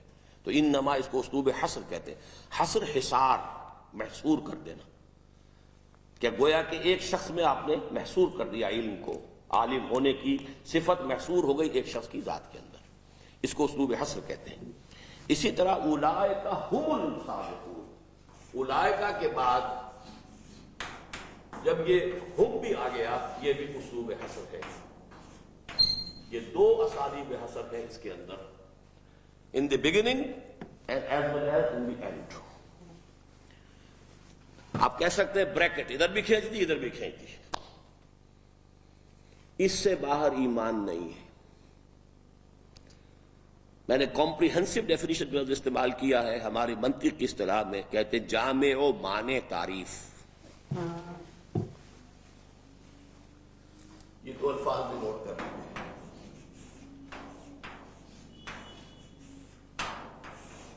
جامع کسے کہیں گے؟ سادہ سا لفظ ہے جامع، جی جمع کرنے والا، اس میں فاعل ہے نا، جمع کرنے والا۔ مانع، منع کرنے، کیا مطلب ہوا اس کا؟ مطلب یہ ڈیفینیشن جسے آپ کہتے ہیں ڈیفینیشن، اس کے دو تقاضے ہیں۔ کسی شے کو جب آپ ڈیفائن کرنا چاہتے ہیں، اس کا کوئی نیسیسری پارٹ باہر نہیں رہ جانا چاہیے، it should be all inclusive, وہ جامع ہوئی، اور کوئی اور شے اس میں داخل نہیں ہونی چاہیے، تبھی ہم کہیں گے نا کہ اٹس ڈسکریٹ ڈیفینیشن۔ وہ جامع ہونی چاہیے کہ اس شے کی ساری حقیقت اس میں آ جائے، اور مانع ہونا چاہیے کہ کوئی اور شے اس میں داخل نہ ہو سکے، کوئی اور شے اس کو پولیوٹ نہ کر دے۔ تو ایمان اور مومن کی جامع و مانع تعریف اس آیت میں ہے۔ انما المؤمنون الذين آمنوا بالله ورسوله ثم لم يرتابوا وجاهدوا باموالهم وانفسهم في سبيل الله اولئك هم الصادقون۔ واضح رہے کہ یہ آیہ مبارکہ، اس آیہ مبارکہ کے اول و آخر حصر کا اسلوب بھی ہے، اور آیہ ما قلب میں حقیقی ایمان اور قانونی اسلام کے مابین فرق و امتیاز کا مضمون بھی ہے۔ اس سے پہلی آیت ہے قالت الاعراب آمنا قل لم تؤمنوا ولكن قولوا اسلمنا۔ یہ بدو کہہ رہے ہیں کہ ہم ایمان لے آئے، نبی ان سے کہہ دیجئے تم ایمان نہیں لائے ہو، بلکہ یوں کہو کہ ہم مسلمان ہو گئے۔ تو اس کانٹیکسٹ میں جب یہ بات آئی ہے تو اس کے حوالے سے بھی یہ گویا کہ ایک ڈیفینیشن اب ایمان کی آ رہی ہے کہ if you want to be acknowledged as a mu'min, then you have to fulfill these two prerequisites، ایمان یقین والا اور جہاد فی سبیل اللہ۔ گویا مومن صادق کی جامع و مانع تعریف یہاں آئی گیا لفظ وہ۔ اب یہ لفظ جو ہے جامع و مانع آپ نے سمجھ لیا اچھی طرح، اسے صاف کر دو۔ گویا مومن صادق کی جامع و مانع تعریف قرآن حکیم کی کسی ایک آیت میں مطلوب ہو تو وہ یہی آیت ہے۔ الغرض قرآن کے اصل حاصل ہیں ایمان اور یقین، اور ان کا لازمی نتیجہ ہے جہاد و قتال۔ ان میں سے ایمان و یقین اصلاً ایک معنوی حقیقت ہے اور داخلی کیفیت کا نام ہے۔ چنانچہ عالم خارجی میں اسلام کی دو عظیم ترین حقیقتیں اور نمایاں ترین حقیقتیں ہیں قرآن اور جہاد۔ اب اس کو میں پہلی دفعہ یہ کر رہا ہوں، کبھی طریقہ تو نہیں رہا ہے، ذرا کوئی ایک انسان کا آپ ایک ڈائیگرامیٹک ریپرزنٹیشن کر لیں۔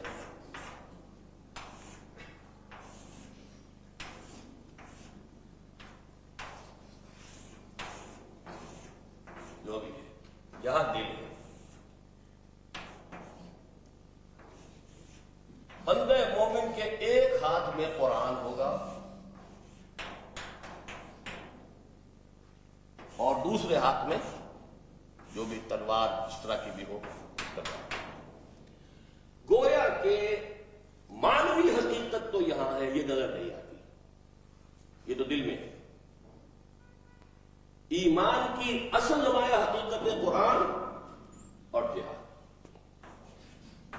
He started with this proposition. اب ذرا کھول کے پڑھ لیجیے کیا تھے وہ الفاظ. شروع کا جو پیج تھا، بدء الاسلام میں اسلام کی دو عظیم ترین حقیقتیں قرآن حکیم اور جہاد فی سبیل اللہ.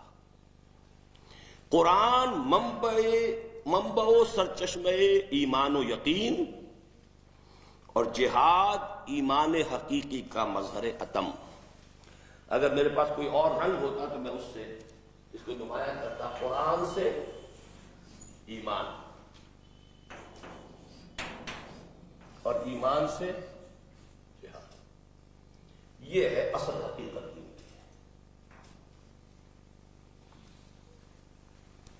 میرا خیال تھا کہ آج یہ 6 صفحے ہم پڑھ لیں گے، لیکن بات بن نہیں رہی.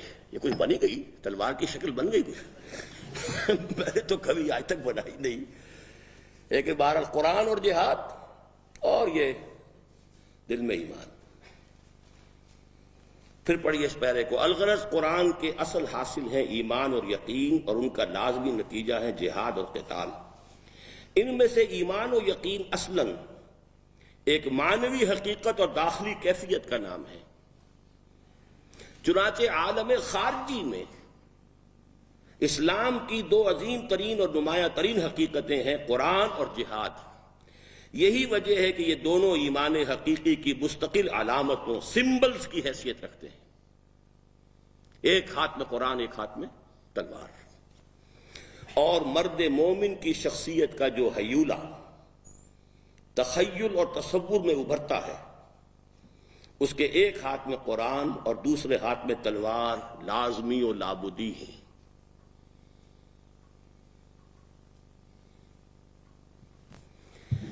میرا خیال تھا یہ پڑھ لینے کا، لیکن یہ کہ آج اس کو میں یہاں ختم کروں گا. لیکن اب میں آپ کو علامہ اقبال کی ایک نظم سنانا چاہتا ہوں، فارسی کی ہے.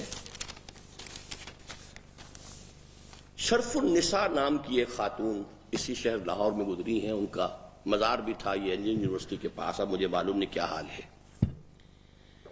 یہ شرف النساء شہزادی تھی عبد الصمد خان، یہاں کے گورنر تھے لاہور کے. اس عورت کا عجیب معاملہ تھا. ساری عمر تجرد، ہمیشہ اکیلی تخلیے میں رہتی تھی اور تلوار اپنے کمر سے باندھے رکھتی تھی، اور قرآن پڑھتی تھی، نماز پڑھتی تھی. اس کے سوا پوری زندگی کوئی کام نہیں کیا. اور اس نے وصیت کی مرتدم اپنی والدہ سے کہ میرے بعد میرا یہ قرآن اور میری یہ تلوار یہ میری قبر پر رکھ دینا. اس چیز کو اور اس کی قبر پر رکھے رہے. یہ پھر جب سکھوں کا راج آیا ہے تو پھر وہاں سے ہر چیز جو ہے ختم ہو گئی، برباد ہو گئی. اس کی قبر پر قرآن اور تلوار رکھے رہے ہمیشہ. وہ میں آپ کو سنا رہا ہوں. سراپا ذوق و شوق و درد و داغ، وہ عورت جو سراپا ذوق و شوق اور درد و داغ. حاکم پنجاب را چشم و چراغ، پنجاب کے گورنر کے لیے وہ چشم و چراغ، نور لخت، نور عین، لخت جگر. تاز قرآ پاک می سوزد وجود، از تلاوت یک نفس فارغ نبود. تلاوت قرآن سے اس کا کوئی سانس بھی فارغ نہیں تھا، تاکہ قرآن مجید سے اس کا اپنے اندر کا وجود جو ہے وہ جلتا رہے، بھڑکتا رہے. در کمر تیغے درو قرآن بدست، عورت ہے کسی جہاز، لیکن یہ کہ تلوار، دو دھاری تلوار اس کی کمر سے ہمیشہ بندھی رہتی تھی اور ہاتھ میں قرآن.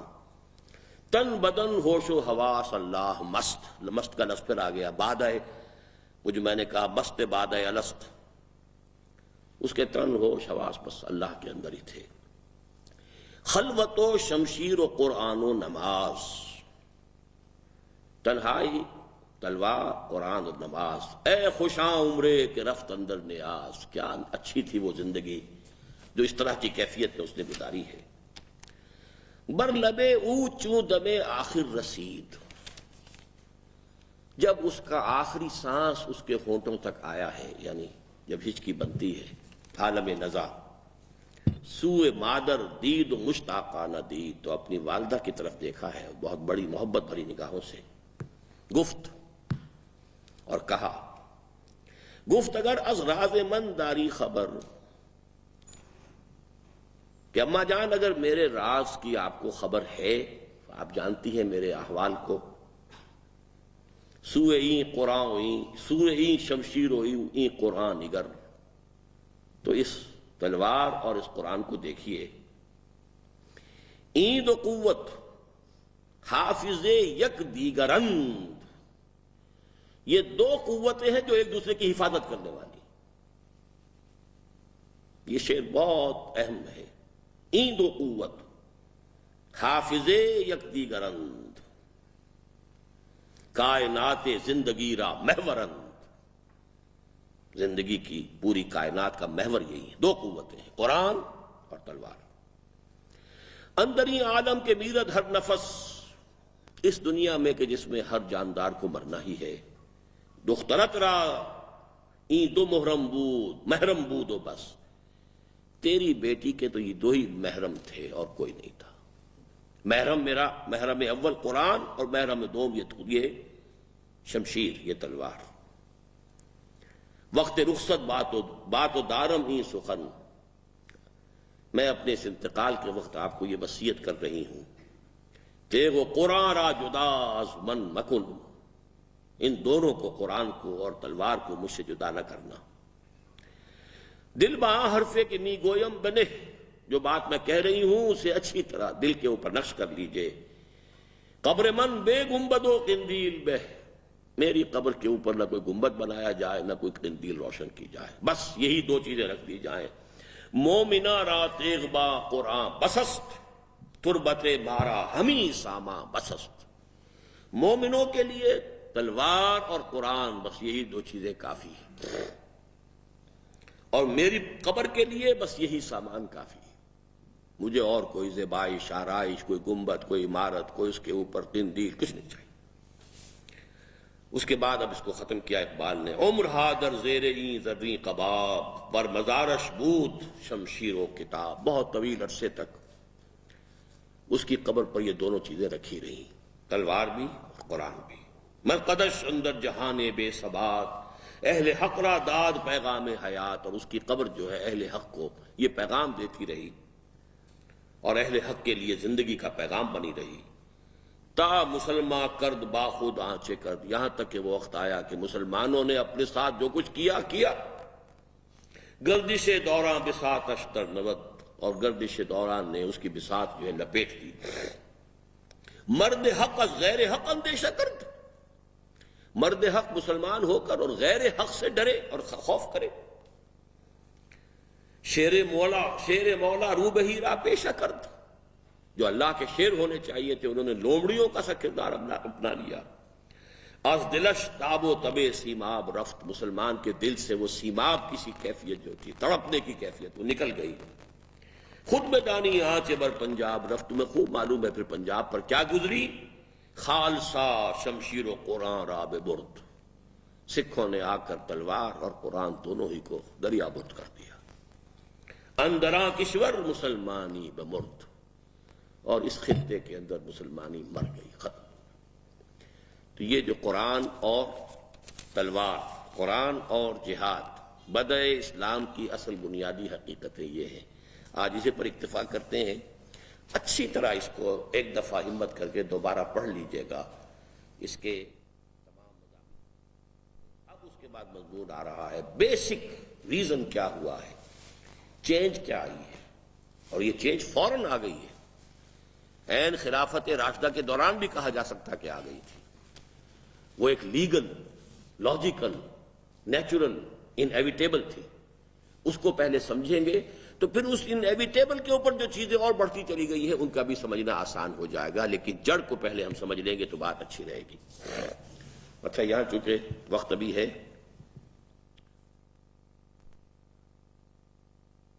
اس سے پہلے بھی وہ لیونگ ہے. وہ تو ایک سپرمیٹوزوون بھی جو گیا ہے رحم مادر میں، وہ بھی لیونگ ہے، very much living, very active, actually moving. اور جو سیل آیا ہے ماں کی طرف سے، ایگ جو ہے وہ بھی لیونگ ہے. باقی سارے مراحل بھی جو 4 مہینے تک وہ لیونگ آرگنزم ہے. روح نہیں ہے اس میں. روح پھر وہاں کولڈ سٹوریج میں جو ارواح رکھی ہوئی ہیں سب کی، جو ہماری تخلیق اولا ہوئی تھی ارواح کی شکل میں، پھر اس کی روح لا کے اس میں شامل کی جاتی ہے، اب یہ انسان ہے۔ تو در حقیقت اس کو دونوں چیزوں سے آپ علیحدہ علیحدہ سمجھیے، جان اور شے، روح اور شے۔ جانوروں میں، حیوانات میں، جنات میں بھی روح نہیں ہے۔ روح مجسم فرشتے اور روح حیوانی وجود کے ساتھ انسان، بس اللہ اور کسی شے میں روح نہیں۔ اب اس کو ایک شعر بھی اگر دیکھنا چاہیں لکھ لیں، ذرا صاف کرنا ہوگی، تمہیں بہت پسند آ گئی شعر کی تصویر۔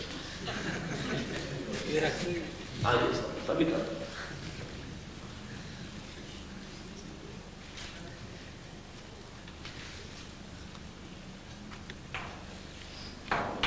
جان نہاں در جسم او در جان نہاں،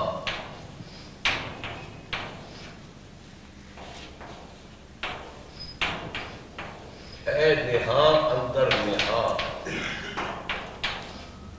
اے جانے جان۔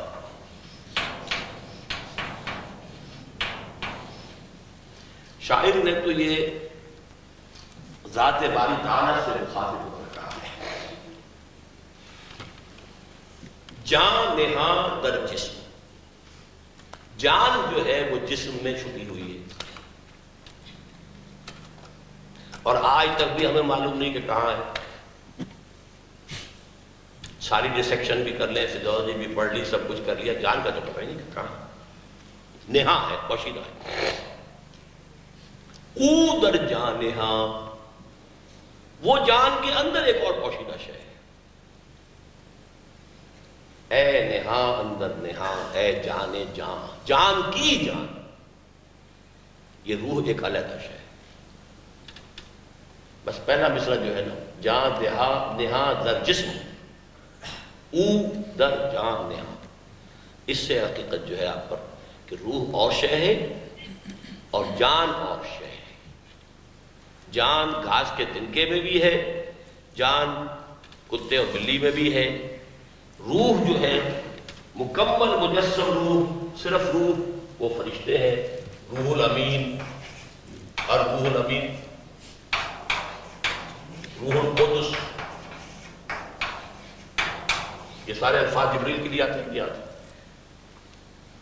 یہ جنوں سے بھی حساب لیا جائے، حساب لیا جائے گا، لیکن روح ان میں نہیں ہے، اسی لیے ان میں وہی نہیں ہے، اسی لیے ان میں کوئی نبی نہیں ہے۔ یہ شکر کا جذبہ روح سے ریلیٹڈ ہے؟ جی شکر کا جذبہ جو ہے روح سے ریلیٹڈ نہیں، یہ تو اس فطرت کے ساتھ ریلیٹڈ ہے کہ جو حیوانوں میں بھی ہے۔ اسی لیے میں نے تو مثال دی تھی کہ پیاسے جانور کے سامنے آپ پانی رکھیے، یہ وہ فطرت ہے جو حیوانات کے اندر بھی فطرت تو موجود ہے نا۔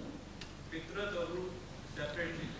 جب ہم اس کو ایک اور لفظ کے مقابل میں لاتے ہیں، سرشت کے مقابلے میں فطرت، تو جب اس وقت ہم کہتے ہیں کہ یہ سرشت جو ہے انسان کے حیوانی وجود کی شے ہے اور فطرت جو ہے اس کا تعلق روح سے ہے، لیکن یہ کہ یہ تمام اوور لیپنگ چیزیں ہیں، لیکن یہ کہ اصل میں روح جو ہے وہ اپنی جگہ ایک اصطلاح ہے، اور اس کا تعلق جو ہے وہ اس جسم کے ساتھ یا جان کے ساتھ نہیں ہے، وہ ایک علیحدہ شے ہے۔ روح اور ضمیر جو ہے ضمیر تو وہ مانوی حقیقت ہے کہ اس روح کی وجہ سے انسان کے اندر جب احساس گناہ پیدا ہوتا ہے کہ کوئی غلط کام کر بیٹھا تو اس کے اندر سے کوئی چیز ملامت کرتی ہے، اس کو ضمیر کہتے ہیں۔